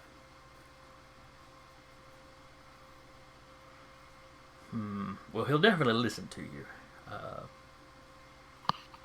Or, allow you to present your case, I should say. Of course. The favor you owe isn't enough that he would actively act against Dorcas. Though if you go to this meeting, he might very well send along backup, ready to act if they actually attacked you. Of course. Though given their propensity for staying quiet, if they do see backup with me, they might choose not to act. And it might appear that I am just attempting a power play, so to speak, trying to destabilize his control of the city, which is not my intent by any means. I would prefer to remain, not a pile of ash on the ground. Wouldn't we all? She looks over to a slightly shadowed corner of the room. Scylla, dear, would anyone see you backing up Dr. Samuel? And the female gargoyle fades into view. Well, we need to make opposing rolls to that, because the... you're right. I forgot all about that. And it's wits versus wits, plus the wits obfuscate versus wits auspics. All right, give me a second. I wasn't expecting to need their stats. Sorry. No. Was this when you mentioned fading in view? Wait a minute. Would Samuel have seen her? Yep. That's the thing. Because he would mention that if he does see her. Yep. Is that your third cup of coffee? That's only my second cup. I'm only drinking coffee because I'm cold. Fair. He has the fan in the room. He just turned it off, but it was on earlier. Ah, I see. Mm-hmm. Well, it's been going down to 35 or so, so if you want to get the house cold, what do? Don't turn the air on, let the natural wind in. No kidding. Mm-hmm. Okay. All right. She has made her roll. Yours is your wits auspics. My wits auspics versus that, yeah. Can you do... 5 dice. Auspics is my discipline, so it's just my discipline dice plus my wits. All right, so you got a 5, and she got 4. So you would have spotted her when you walked in. Okay. So, and he will, when she mentions that her husband might send people to observe, and after all that, what he says, the whole might be put, which part of that conversation I'm talking about. Which he will say, although of course, Scylla would probably be really good for that. And he'll just pointedly just like look over to where she is. She fades into view and it's giving you the stink eye. Or she fades in, she just flips them off. My apologies, I've been a little on edge, as you can probably understand. Nora looks at you. Well, that's new. Is that something you could teach me? Perhaps. It is a different branch, but it could be something you might learn.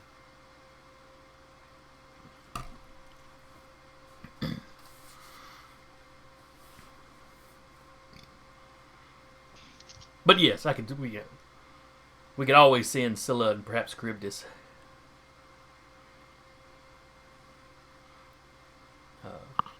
To both hang above you and out of sight. Of course.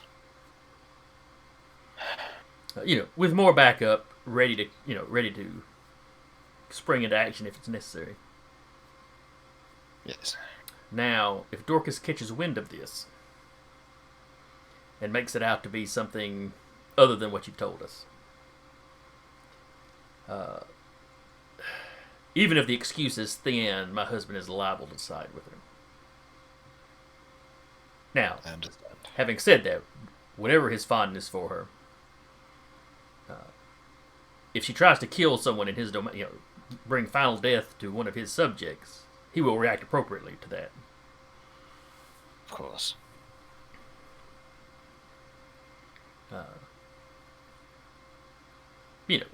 Any hard evidence you present him, I should say, is acceptable. But if we can't prove it, if there's any wiggle room, he will give her the benefit of the doubt.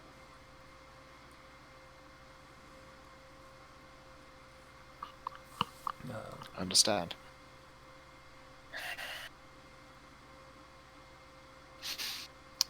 As I told Mr. Tucker, my sire is also on standby, should it become necessary. But not the rest of your clan.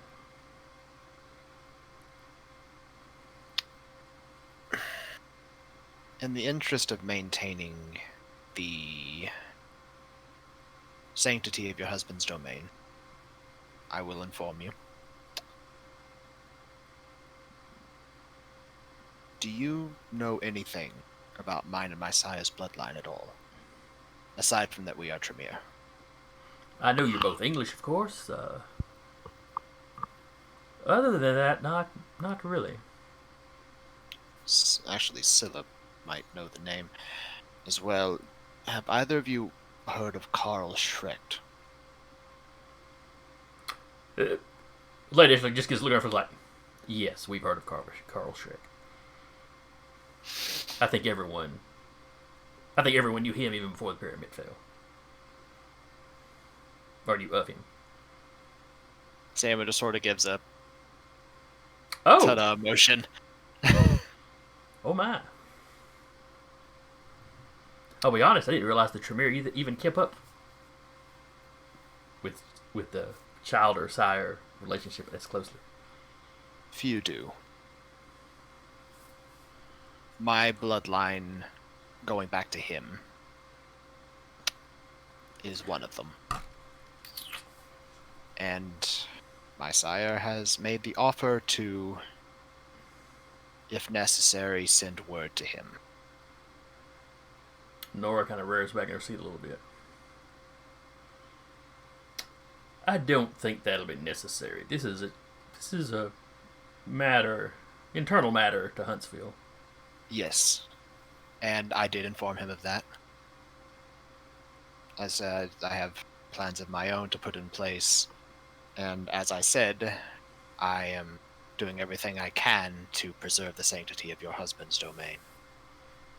I want to prevent that from happening because I know the reputation that the head of my bloodline has as a Justicar.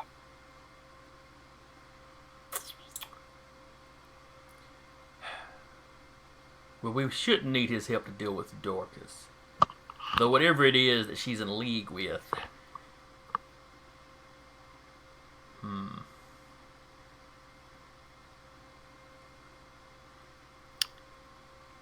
Have you read my notes on that matter? I've given them a quick look. It appears that we may have an actual Methuselah. I'm hesitant to believe it, but you lay out a good case. And I know you're not given to flights of fancy. He'll reach in and he'll pull out the notebook. These are notes from the Chantry head before Alejandro and the one before him. Oh, this must have... She's looking at the damage on it. I assume this was in the original Chantry library. Yes. And then Dorcas stole it. Alexander actually is in a decent amount of trouble with her for even mentioning it to me at all. Oh, I can imagine. I imagine she had some doubts about his loyalty. Or his competency. Which is what I believe is why she gave him the task to lure me to the quarry. Which means she may be ready, but she may be ready for a double cross if she thinks Alexander is compromised. Exactly. Which is why I am reaching out. When you go to this meeting, I believe we can send Scylla and Charybdis with you.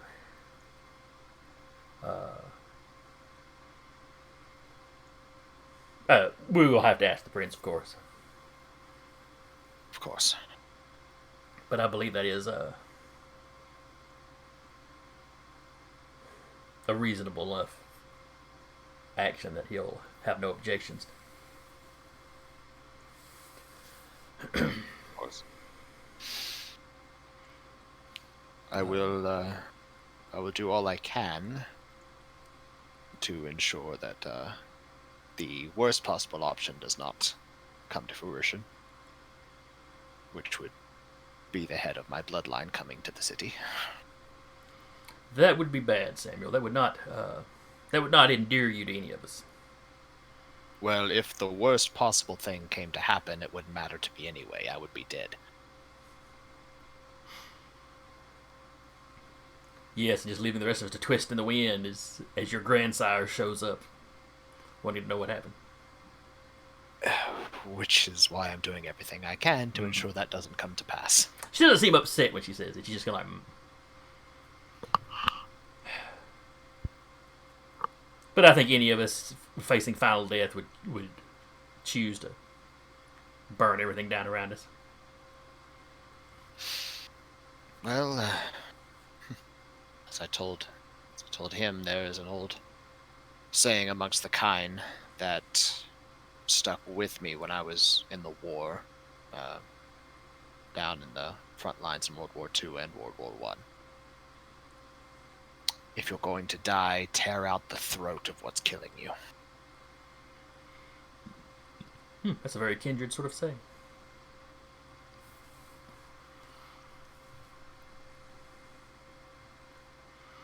About then, you hear the front door kind of slam open. Or perhaps it opens quickly and you hear it slam shut. He sort of raises a brow.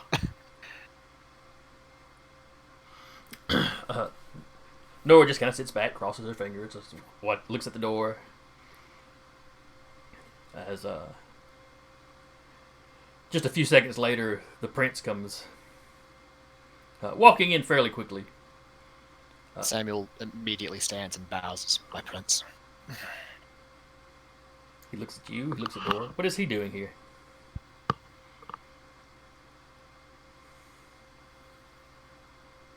Samuel, why don't you fill him in briefly? Brief explanation. Okay. And he walks over and starts. The prince steps over. He's looking at the stuff on the table. Me, IRL, I'm like legitimately shaking with nerves. Not gonna lie.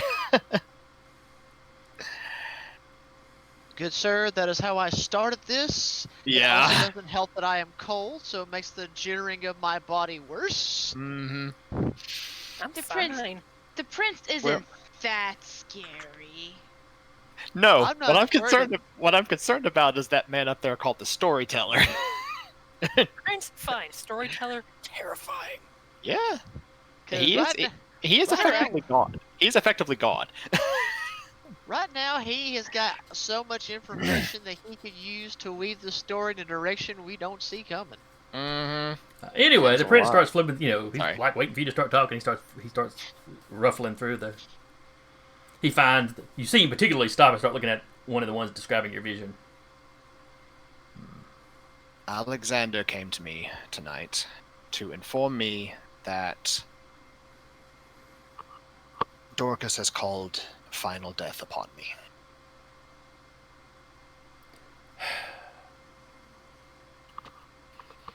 At the quarry. Yes, sir.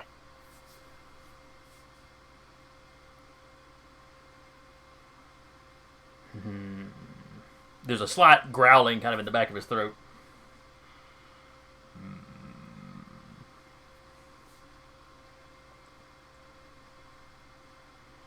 Nora's kind of looking at him. How did you know the quarry? Other sources have brought this to my attention.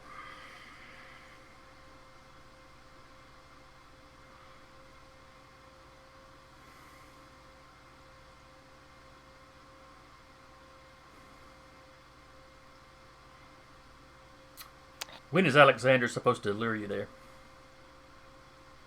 I told him that I would need upwards of 2 nights to finish my personal business, and that I would be with him, and then I'd be free. To make sure all plans are put in place. And that's what you're here doing? Putting plans into motion? I would prefer to not be put to final death. I think all of us could agree to that for their own selves. Yes. Yes, if anyone's going to kill you in this city, it should be me. And if I've done something to deserve it, then it is well within your right.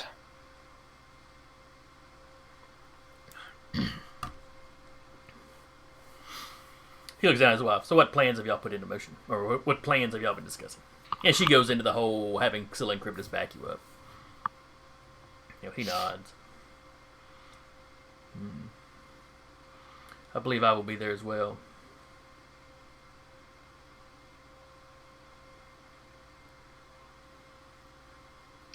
Has anyone seen Travis?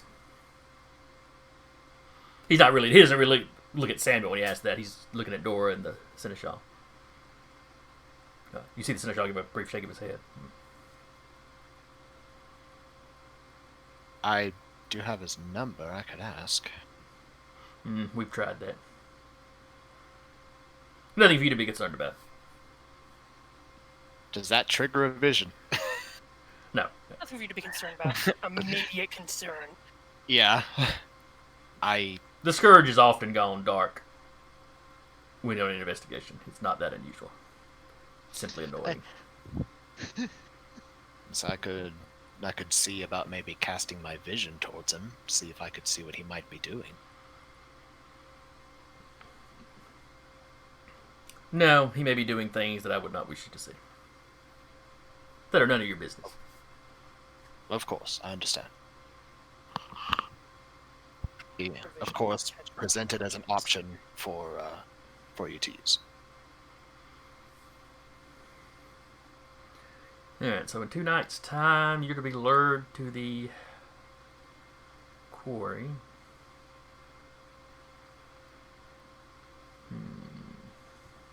That's at the edges of the old Gangrel territory.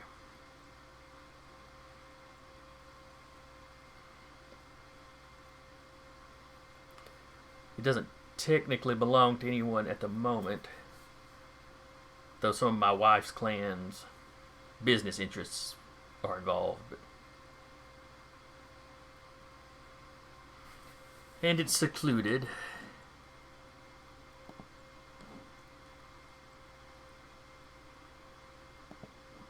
Yes, it'd be a good place for an ambush.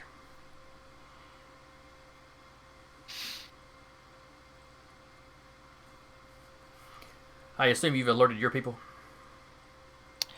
I have told my sire. I have Alexander speaking with my coterie. I have a few other people I still need to meet. Alejandro, one of them. Although I am a little on the fence about that. I'm not sure how he'd react. Do you trust him to back you up in this?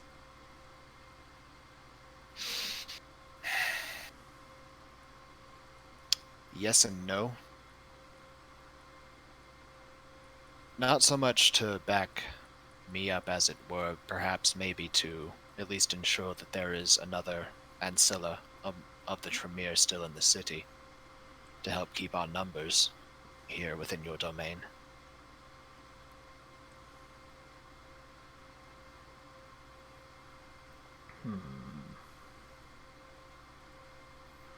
He and Dorcas were not overly fond of one another.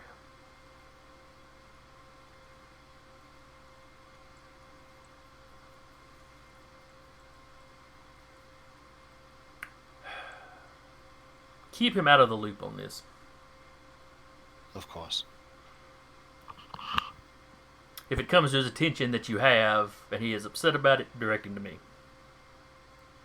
Of course, my prince. I would also like to say, in considering the circumstance, I have told Mr. Tucker and your wife, Lady Dashler, my sire has presented a last resort contingent plan, which is to contact my grandsire. I am doing everything I can to prevent that. Who is your grandsire? Carl Schrecht. It's like the temperature in the room drops 2 degrees and the prince just gives you all, you just like... Hence my own plans, my prince. I'm doing everything I can to ensure that there is no breach of your domain. If your sire calls a Justicar into my city, he had best leave with the Justicar. I understand. That's why I'm putting all of my plans into motion. And as an aside, I totally like how you're laying this at your sire's feet. Oh, yeah, it's my sire's ideal. Technically, it is, because Samuel said. No, you were the one that said about the head. Yes, and he was talking about the prince. His sire. Oh, Was the one that jumped to conclusion. Yes. And then So it Sam's is like, oh, yeah, on that's a his great idea. sire's feet. So this one is on its sire's feet. We've really got to work on our code names for everybody. And Samuel's taking advantage of it. He's been threatened with final death. Nothing is sacred. Alexander has secretly been threatened with death. Yeah. Not blatantly, just you Mhm. fuck up, you may not be walking out of here next time. Oh, goody. Did Alexander tell him that Dorcas told him that?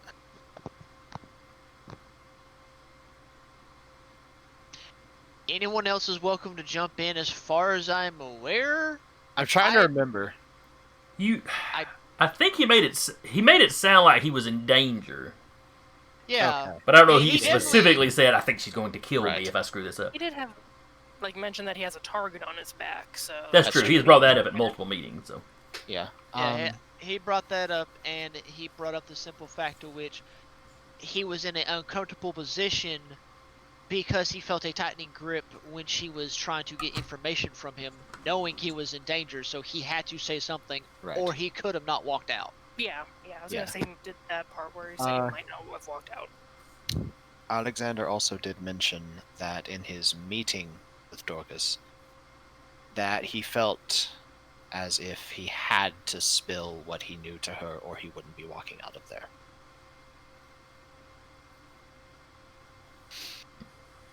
And has mentioned to us, the coterie, several times that he has a target on his back as well. Mostly because, I believe it's because he brought this notebook to my attention that she took from the remains of our chantry. Yes, that is something. That is something the Tremere might well go to war over.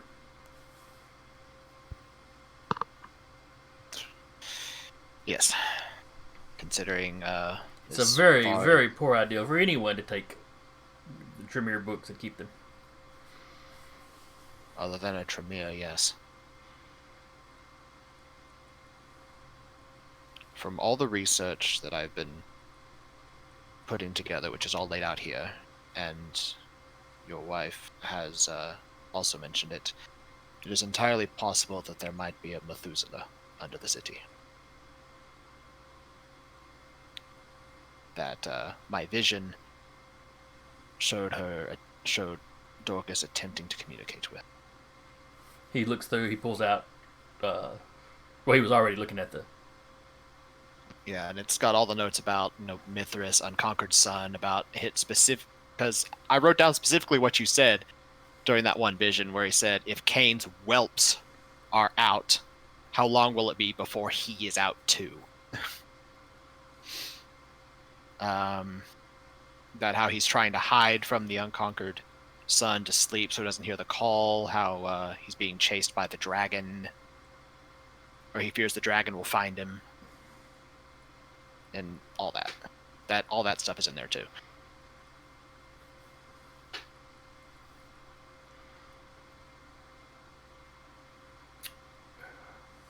Roll me.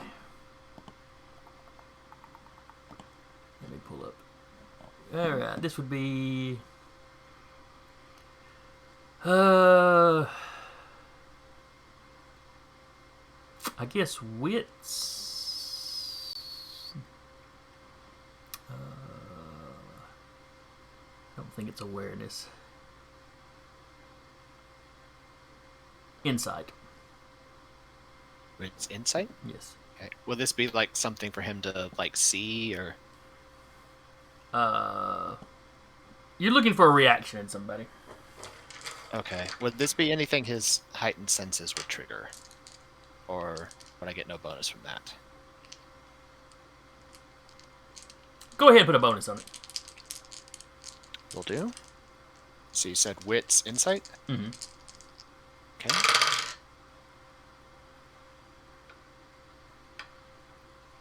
Well, that's not the bestest roll he's ever made. But it's better Hey, than there's that. that roll. There's that roll. I'm going to do a willpower reroll All right. to at least roll 3 of them. Take a superficial willpower damage then. Yes. Okay, 2. All those good dice days are coming back to bite you in the ass. Yeah. All right, so that is a Yeah, tie, and I believe ties go to the player. Okay. Yeah, he rolled into poop too. Okay. When you mentioned the dragon, you see him tense. You see the prince tense. You know, the skin gets tight around his eyes. Samuel sort of looks up and just It's only for a moment. raised. You know, he catches Yeah. he catches himself pretty quick, but you catch that reaction. He just a blink as he processes that.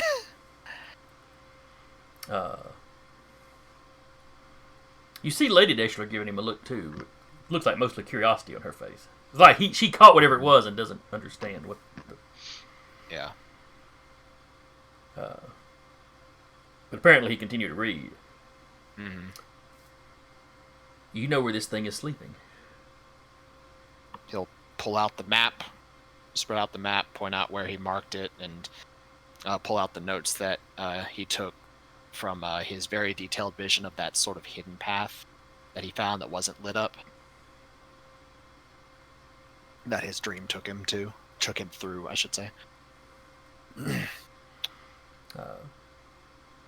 The prince yells for someone whose name you don't know off the top of your head. Pretty sure it's a ghoul when the young man comes running in. You're pretty sure it's a ghoul. He hands him the map. Make me a copy of this.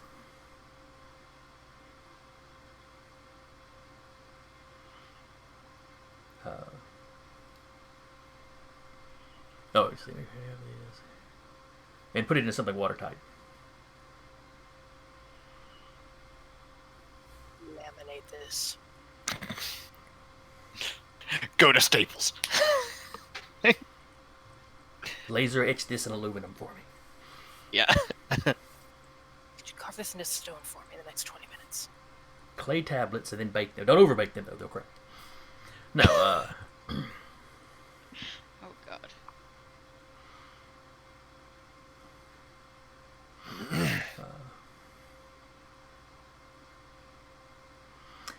You have been a busy little warlock, Samuel.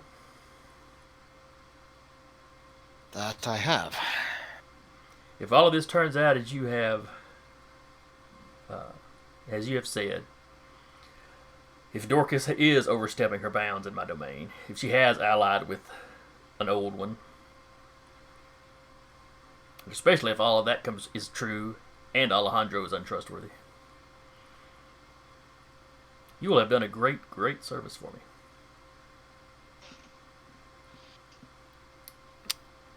If it all turns out to be untrue, I would suggest getting out of town before I realize that. Of course. But yes, when you're preparing to go to the quarry, let us know. Scylla and Charybdis will shadow you. And I will have the sheriff and his child or deputies on standby.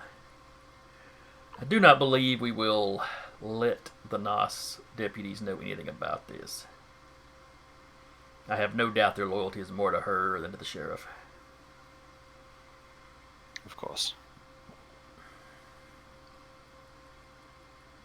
That is something that Alexander did mention, is that don't forget your loyalty to the clan. He did mention that she made him pick.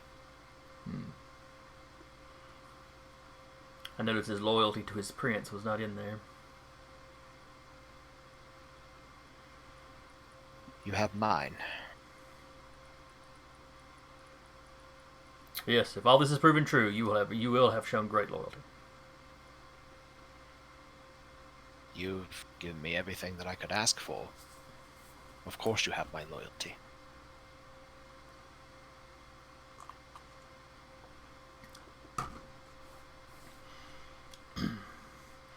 You see Scylla in the corner, having obfuscated again. Mm-hmm. And she's just making this little motion. And then it's like she stops and realizes you can see her and drops her hand. Well, it's like, yeah, probably in full view of the prince, Samuel just right in Scylla's direction. Just like, really?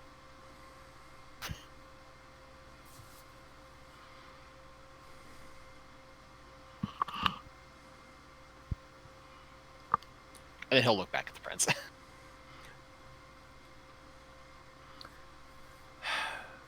I will have Charybdis shadowing you until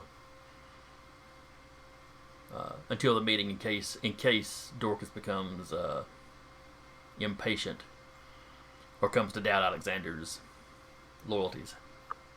Of course.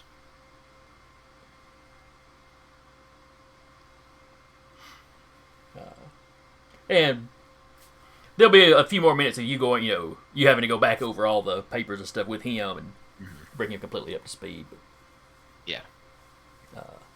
And Samuel will say that while these are his original notes, he does have copies if they would like a copy of all of his notes. The prince is like, we'll just keep these as you have copies. Fair enough. That notebook, however, I would have to ask to stay with me. As he mentions the notebook that came from the chantry. It will be returned to you at the conclusion of all of this. And he's just staring at you like he's daring you to object again. Yeah, he does take a breath, and there's definitely a visible like internal fight in his face, and he just very well, my prince.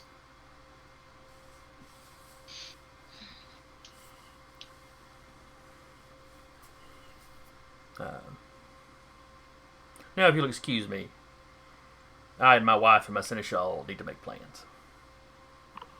Of course. I need to further my own myself.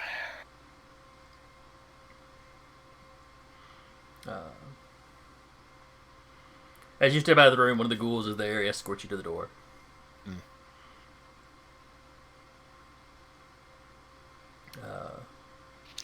Let's say, is it the same ghoul that like greets him every time he comes over to the Deschlers? The one escorting you out, yes. Okay. Before he leaves, he'll pause and look at him. He's like, should things turn out poorly, I would like to say it's been nice meeting you.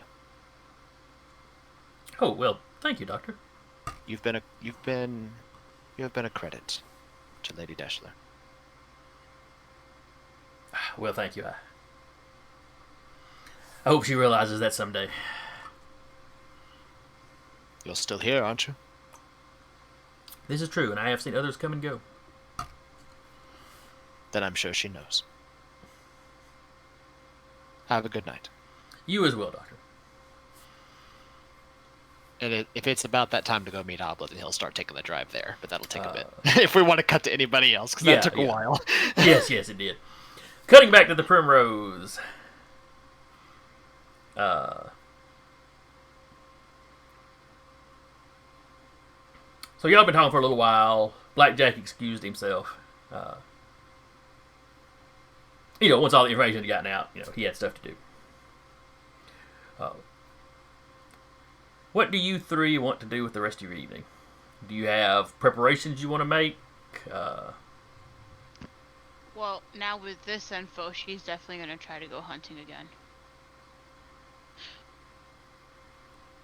There could be a big fight, and I'm at 3 hunger.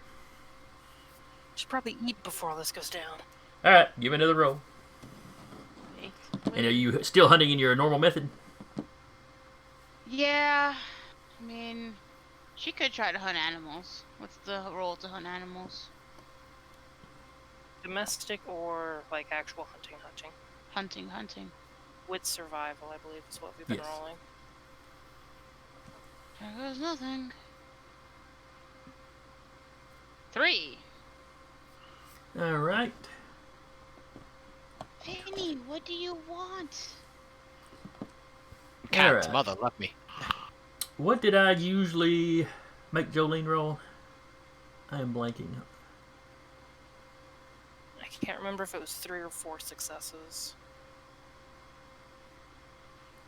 I want to say it tended to be 4. I think if when it comes up 4, I would let you get a deer. Yeah. 3 would be like raccoons, rabbits. So you managed to get a raccoon. You managed to slack 1 hunger. Okay. One's better than nothing. Yeah, a deer would only have gotten you 2. That's not a big difference.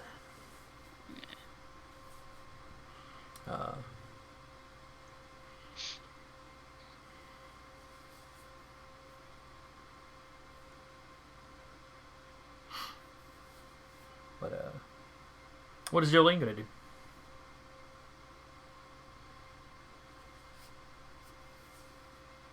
She is going to text Samuel. Do you want me to call in that favor we have?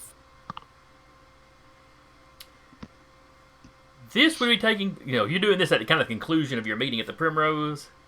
You would send that message, but this is probably when he's got his phone. I imagine he's got his phone off while he's speaking with the prince and the Lady Deshna. Probably. Absolutely. So he wouldn't be able to Probably. respond to you until the meeting was over. Yeah. She'll leave that there and figure he's probably, like, you know, doing some weird magic shit or something. Who knows?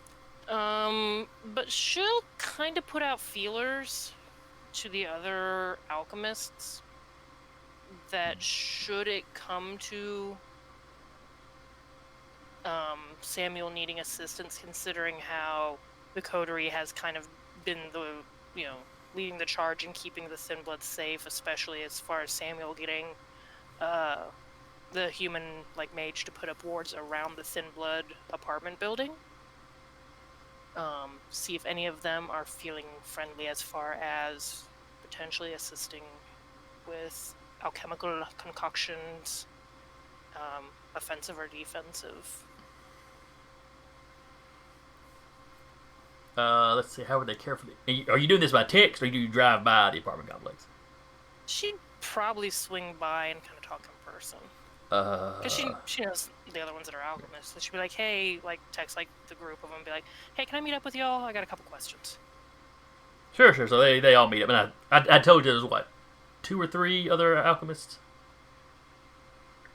Yeah, there wasn't that many of them. Yeah, was, it wasn't a half whole the lot, amount of day drinkers. So the 3 of them are waiting on you when you get there. You start giving them this spiel, and they're kind of like, so you want us to fight? You want us to go out and help him fight some full bloods, some Nosferatus that we can't see. That if they get pissy with us, could pick us off the street. We'd never know they were there.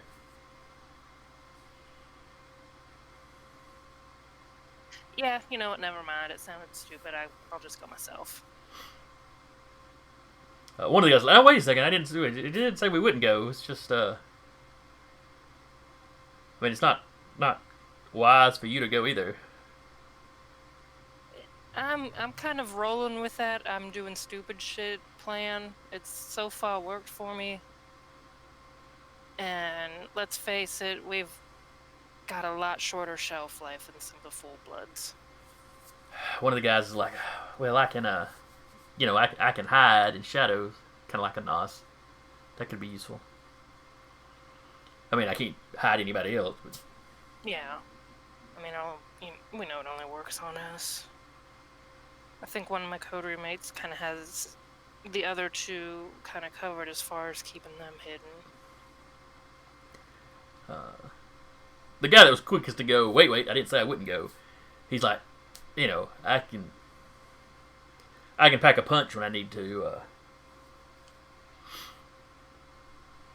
I mean, and he's one of the ones that you probably specifically discussed the Potence potion with. Honestly, knowing Samuel, he'll probably put a kibosh on it. But I wanted to put out some feelers before it came to calling y'all, the night before or something like that. Those 2 kind of look at each other. Hey, we can. Man, we've got some supply already, and we'll work on a few things. I can get you some stuff if you need. I mean, I got my own stuff. I can let you borrow some stuff. They start going over what supplies they've got. The 3rd one looks really apologetic at you, but it's like, I don't really have anything good in a fight. Look, this is not me, like, pressuring any of you. I'm putting it out there. He's kept us all kind of safer than most full bloods would, so. I mean, I hate not to help. Yeah. I mean, he's done a lot. Y'all have all done a lot for us, but. If nothing else, just help the folks make some stuff. Well, I'll run some supplies if I need to, but this doesn't leave this room. Oh no! This information. This don't leave this room. Oh yeah. We wouldn't want anybody else. There's a few of the others that, might follow you in there, even No. even without any kind of equalizers. Yeah. I'm sure they mean well, but probably just end up more in trouble than anything. Quite possibly. If it ends up being nothing, if it ends up he's got this all Samueled out, I'll get in contact with you. But I haven't heard anything back. She kind of holds up her phone, so as soon as I know. All right, well, we'll start Let cranking y'all some stuff know. out so we're prepped if we need to go.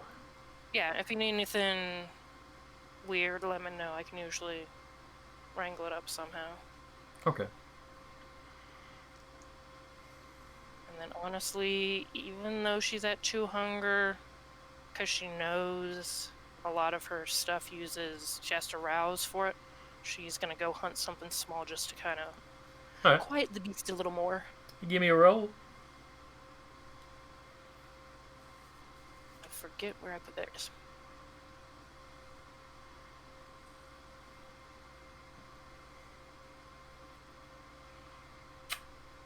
I'm going to willpower. Why don't you? Alrighty.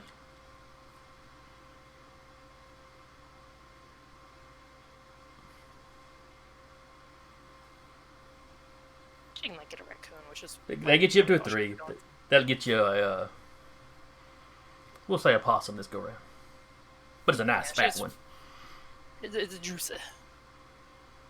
She just wanted to get down to like as low as she could, just knowing that she might have to do rouse rolls.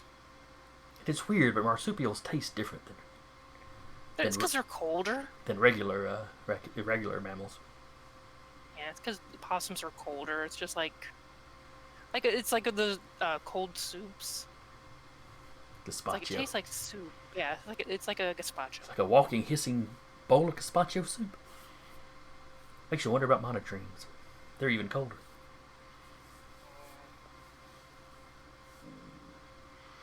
And she'll just wait for the text back. Alexander, once everybody starts leaving the Primrose, what do you do? Hyperventilate. Find a church and pray, pray, pray. Don't have to breathe, but suddenly I'm hyperventilating. Right. Just have the mild conniption. That is a good question. Well, after doing that oh so glorious little stunt to show off what he can and cannot do, he would have to join Maeve in the good old hunting. However, he's just he ain't going to Blackjack's farm, but he'll definitely go borrow the other farm. All right, so you obfuscate and swing by the Jones Valley farm, family farm. Yeah, it's Or been a while since Jones family farm. it's been a while since he made one of the cows look a little anemic. All right, that is true. Y'all have gone a little while since y'all have swung by and hunted there. All right, give me a roll. This was a domesticated animal, which we said would be... What did we say that would be? Animal handling and something. Let's go with wits. Or animal kin. Yeah. Getting your systems mixed up. Been there. Oh, I got my predator dice I can roll. Well, that is based Or- on... Let's see, what kind of predator are you? Armor. I'm a farmer. Okay. But I we mean- said there Oh. was difference between hunting, and domestic animals. So, Yeah, because so go what- with the I guess wits animal kin. Because it's about soothing the animal as you creep up on it. Mother. Okay. You only managed to get a hold of a calf. Oh, which is even sadder. Yeah, it is. Baby, how could you? So you can get 2 and leave it dead Oh. and bring attention, or 1 and leave it, wobbling around lightheaded, but Oh no, he's definitely gonna leave it just slate 1 so he has 2 hunger Okay. and lick the wound closed like shh, it's okay, you just go on back to mama. Rushes off in the night. It's like, it's alright, I'm better. I've quit with the beast. I'm not starting to see hallucinations. I mean, I doubt that's what happens, but No. at least if nothing else, he's at least brought his hunger down to at least 2.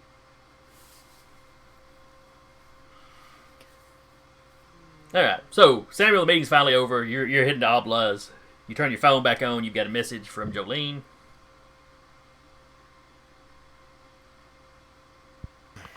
Okay. That reminds me, what did the message say again verbatim? Geez, don't ask me verbatim. Do you want me to I'll be call him right a back. favor we're owed? His response will be, with whom?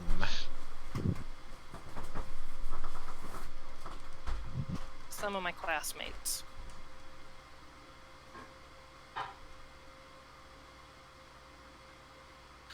Vinny, why? Because he is our arrow sibling, so. Keep that on the back burner. Cool, I've already alerted them. Of course you did. Followed by, like, 2 or 3 smiley faces. Vinny? There's, like, a shit-eating grin emoji. I swear You're a I brat. Swore I thought I heard him squeak. There you go. Don't be scaring me like that, child. Yeah, his response to that is, you're a brat. They're all aware that it's a surprise party, so nothing should come of it. And I've told them that if the party gets canceled, I'll let them know. Okay. Probably for the best.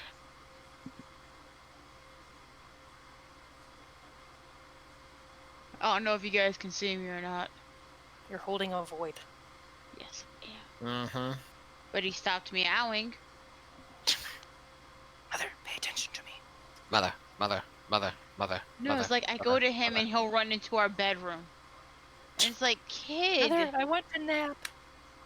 Yeah, I napped earlier and he just curled up against my leg. Mother, love me. Scully, what were you doing over there, ma'am?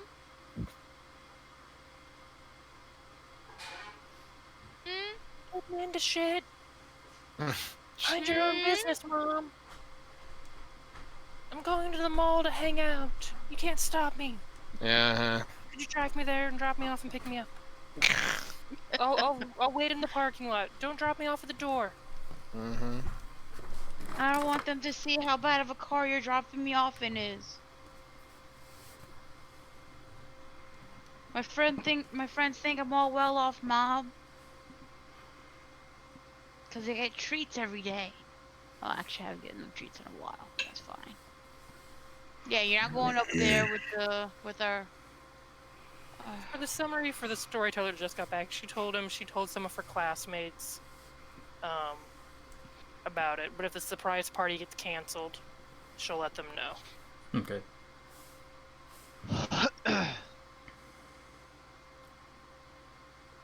Keep that on the back burner. Cool, I've already told them. Should have answered your phone quicker. Well, even if they were on the back burner, though, you'd want them to know so they could prepare just in case. Yeah. Yeah. Shit takes a while to brew.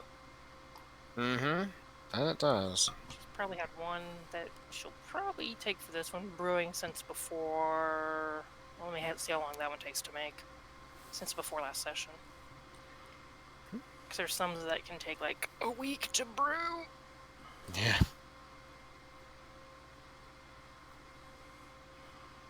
Okay, and Samuel was headed to Calhoun. Yes, he was. All right, so you get to Calhoun at the appointed time. Mm-hmm. In time to catch Obla going on her lunch break. Yes. At a distance, you see one of her co-workers. You think it was... In fact, you recognize her as the lady that you spoke to the last time. Well, one of the last times you were meeting Obla. I'm about to say, yeah, is it the same one? She doesn't say nothing. I mean, she's at a distance. She gives you a little wave and a big smile. Goes on about her business. But Samuel waves back. Obla's walking up to you. She collect. No. What was it you needed to speak with me about, Samuel? A little bit of a private matter.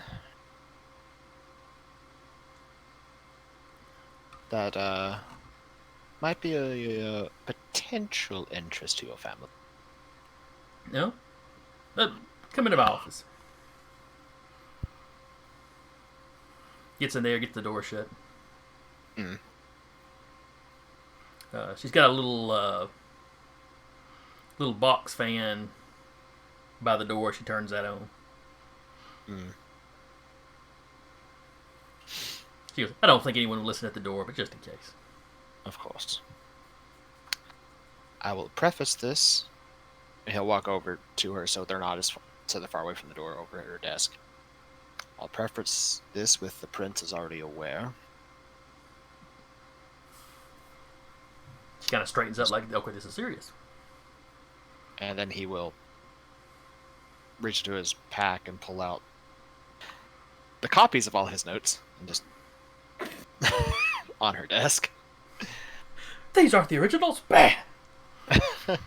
Said Well- copyright stamped. Well, the prince kept the originals.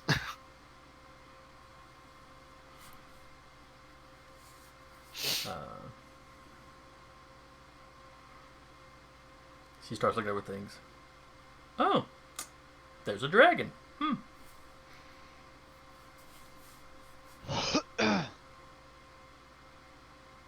I wouldn't look into that one, as the prince had an odd reaction to it. Like he didn't believe there was a dragon, like he was shocked that there was a dragon, like he knew what it was or what it's likely referring to. I'm sure it's not. That latter Literal. option, I think. He reacted like... Best I could tell, that there was a reaction of, oh, kind of reaction to it. So this means you've got in your notes you've got write-ups of the visions that Yeah. Brooks shared with Maeve, Mm-hmm. because that's usually where you've been getting the dragon stuff. Yeah. His visions are what the dead children have been telling him. And he also had the vision of where he got from the Methuselah, of where he was worried that the dragon was following him. That's where he got from himself. But he'd also note that the prince seems to have the whole dragon bit.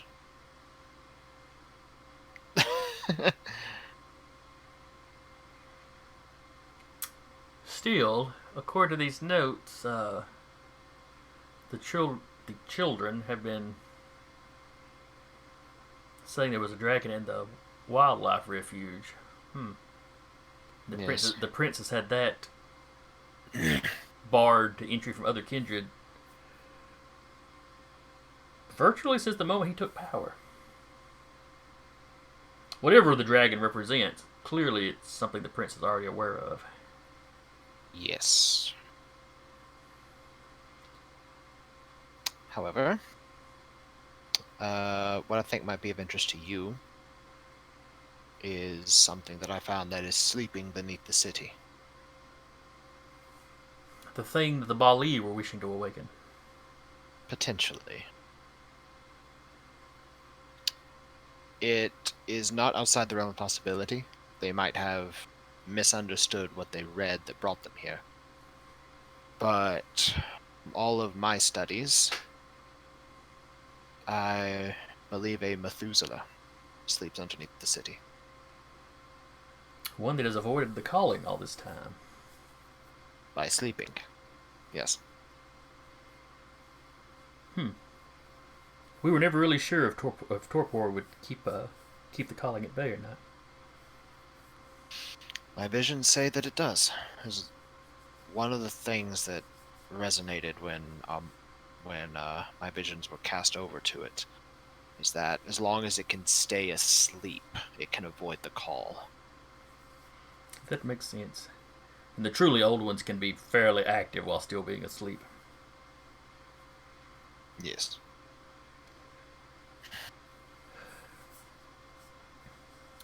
Now, do you have written in the notes about the stuff about Grandmother Dorcas, or was that just...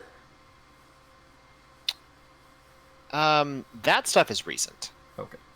So that much is. So not she's not getting this from glancing through the notes. No.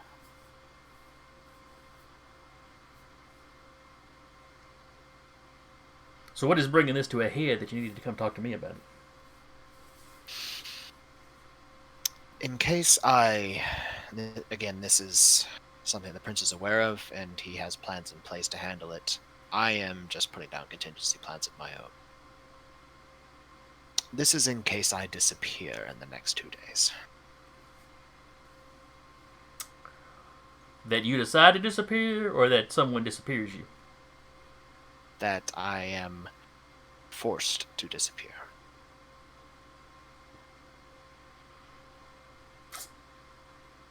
What enemies have you made, Samuel? The Nosferatu, apparently.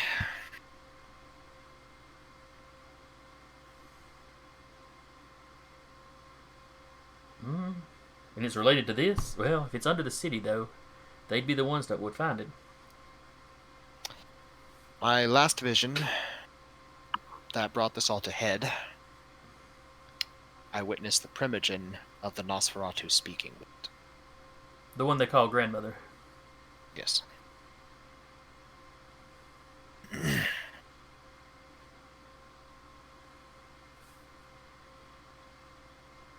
As I said, I am not 100% sure that this is what the Bali are after.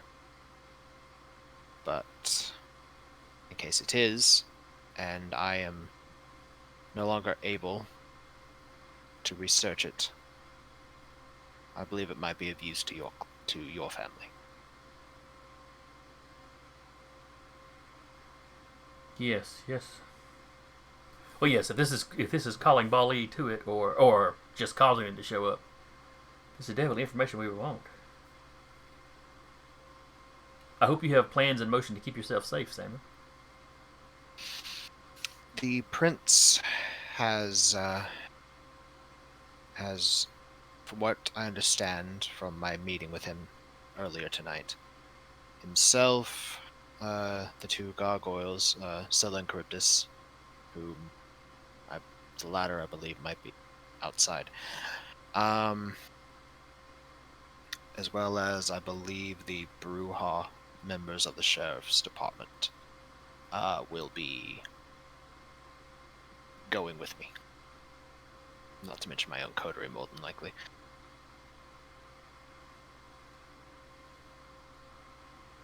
Well, I was going to offer the services of two of my clanmates, but it seems like you've got it well in hand. I do appreciate it. Well, don't forget how long my clan spent working for contracts. So we are still not above such things. I understand. If it does come down to it, I will certainly keep contracting your warriors in mind. Well, let us know if you need us, and I will share what you've shared with me. I will share with my father. You were brought to the Camarilla. Many of the Tremere, of course, do not trust you, given our history. It's bad blood, and it runs deep. It does. But if we are to make this work, of you joining us of the Camarilla, I figure I might as well do my part as well.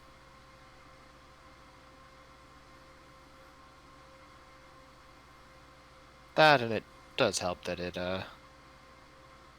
there aren't very many other of the more sorcerous inclined of our experience that are here, that are of such fine, or such aesthetically pleasing to the eyes. She just kind of laughs, shakes her head. You're a terrible flirt. I am. And I think, and don't take this the wrong way, I think a fairly atypical Tremere. Well, if that is one thing my sire saw in me. I believe in the... Well, I am a physician and doctor first and foremost, as well as a researcher.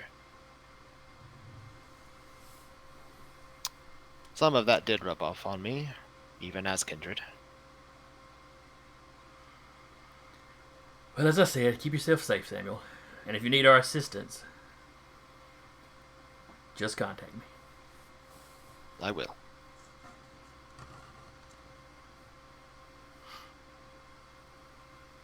Have a good night, Abla. You as well. And she shows you to the door. And is Charybdis out there? Yeah. Yeah. Samuel sees him with the... Since the Well, unseen. you don't see when you first step out, but as you get in your car, you look up and he's apparently perched on top of the building, where he had a good view of your car. Mm-hmm. He sort of gives a quick glance up and just...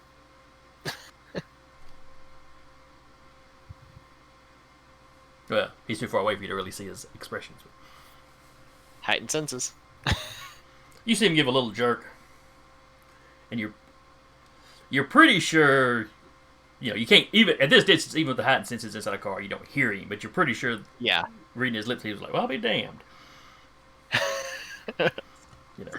Like maybe he'd been told that you could spot him now, but maybe he didn't quite buy it. Yeah, Samuel just gives a friendly grin and just sort of one of those like nods of sort of camaraderie nods, and he'll get in his car and he'll drive off.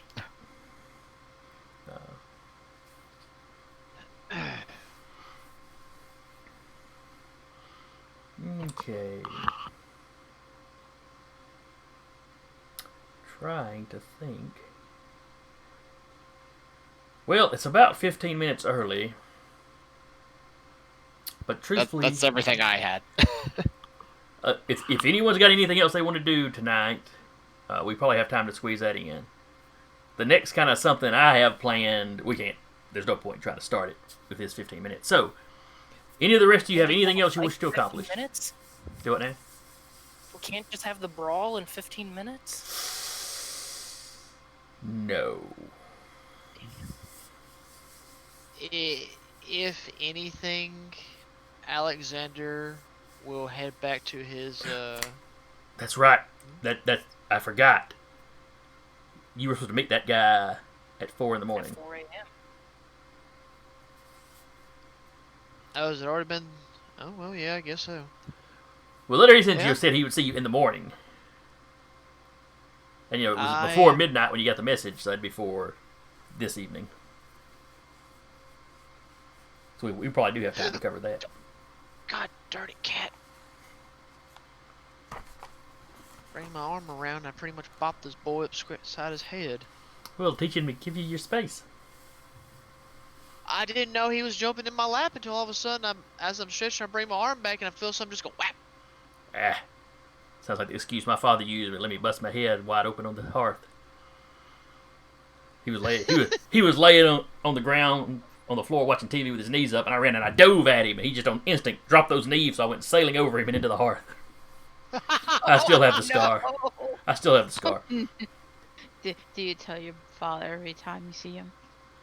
No, I have mentioned to him that, I remember that I was wearing my Hulk pajamas when it happened, and I never saw him after that. Oh no!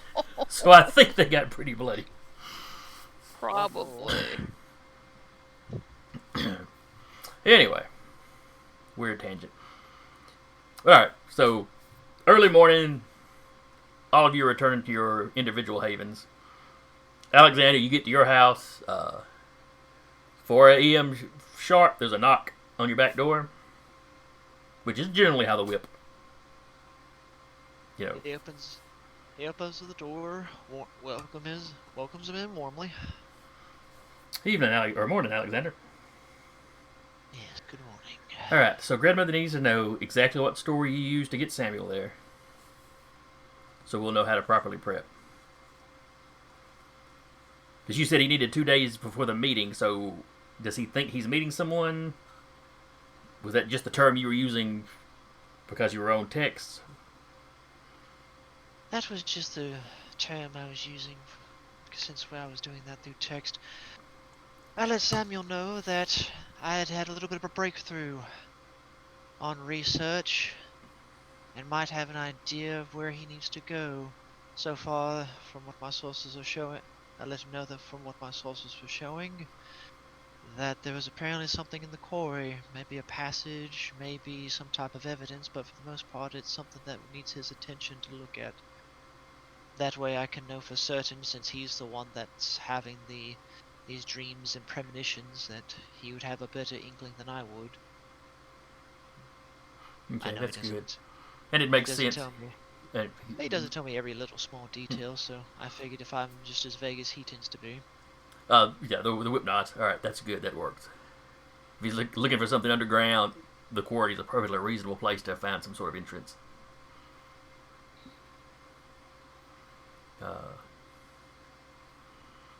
There actually are some entrances to the underground there, but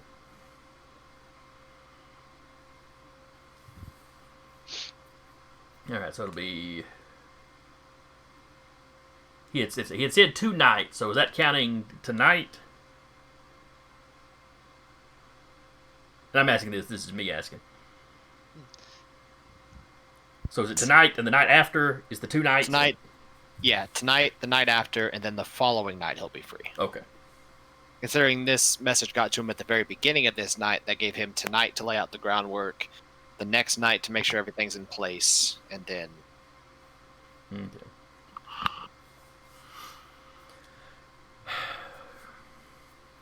I'm not going to lie to you, Alexander. You've been on thin ice with a grandmother after that book debacle. Oh, trust me. When you're a master spy, don't and somebody confides in you. Somebody on your side, mind you. Keep it to yourself.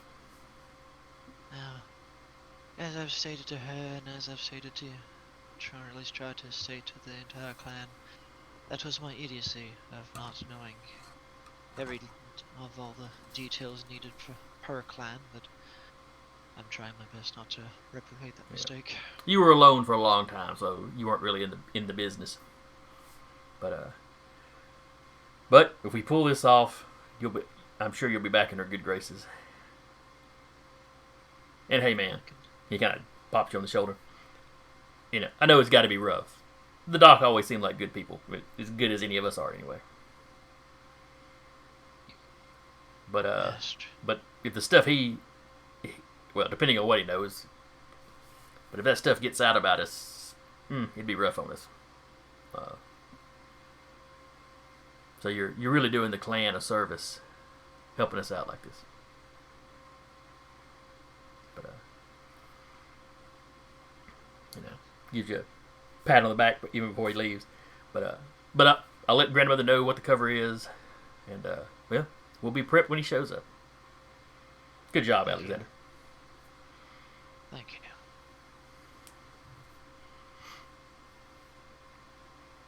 you. And he shows his way out.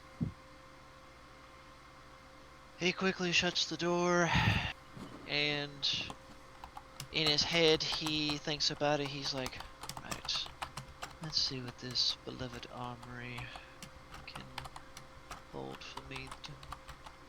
He starts rummaging through his armory, looking around. Getting ready to go to war. Oh yeah, no, he's essentially like spinning wall panels and looking at stuff like this is good, and then he, by say of storyteller's transgression or of approval, he comes across an interesting little thing of yes, an old classic. Holds up a crossbow. It might be useful. It's perfectly reasonable if you'd have a crossbow. They're not particularly hard to come by or anything. You can get them at most any sporting goods store. Mm-hmm. It's fun. No, and then he grins and he looks a few rows down. Sees a particularly interesting decorated piece, something of a dragon on the end of the barrel. I'll save you for last if I need it. So is that you hinting that you've got some dragon breath rounds if you need it? Pretty much. Hey, in comparison to Samuel, who, being former military, probably has a lot more munitions than him. he at least has something in case shit goes down to where it's like, well, I need heavier firepower. But for now, the crossbow with maybe a few stakes in mind will suffice. Alright, so you get your arsenal laid out that you plan on using. Oh yeah. And with that, Yeah, we'll go he- ahead and close he's her out. ready. As a side, Jolene would be also on top of potions, like Googling how to make Molotov cocktails. Fire's always great. So if this was a show, we'd be ending with a montage of everybody prepping. Pretty much. Like everyone grabbing yeah. weapons. Doing rituals, doing alchemy, time. sorting out In the weapons, background. walking her dog. Mm-hmm. I mean, Well, if fair. anybody asks Maeve where they could get alcohol, she'd be like, well, my job. Just in the dead of the night when they close. In the dark of the night, evil wolf. Sorry. Send people to get some alcohol. There you go. Jolene's got weird shit. She's probably fine as far as things that are flammable. Hairspray and cigarette lighters, all you need. Oh, yeah, Anyway, especially getting the classic hairspray. Oh. so we're going to end there, and we'll come back next week and see about how this little kerfluffle works out. Yeah. In the meantime, tomorrow we should have an episode of Monster of the Week, Eyes of the Fallen, that V is running. Thursday night should be Descent into Avernus. Don't have anything on Friday. Saturday is The Stolen Cities. And then back on Monday, this coming Monday will be the second episode of The Troubleshooters. They had their premiere episode yesterday. And then we're back on Tuesday. So again, I've been your storyteller for the evening, Jason from over the Nerd Turtle Network. And with me has been Duba playing the conflicted Alexander. Eric playing Samuel. Rap playing Maeve. And Sarah playing Jolene. And again, we've been missing our Bruja, but it's okay. He was up to things tonight. Y'all will find out about that next week. And with that, we'll just sign off here. See y'all later. Let's take them out here in the loft wave. Basically.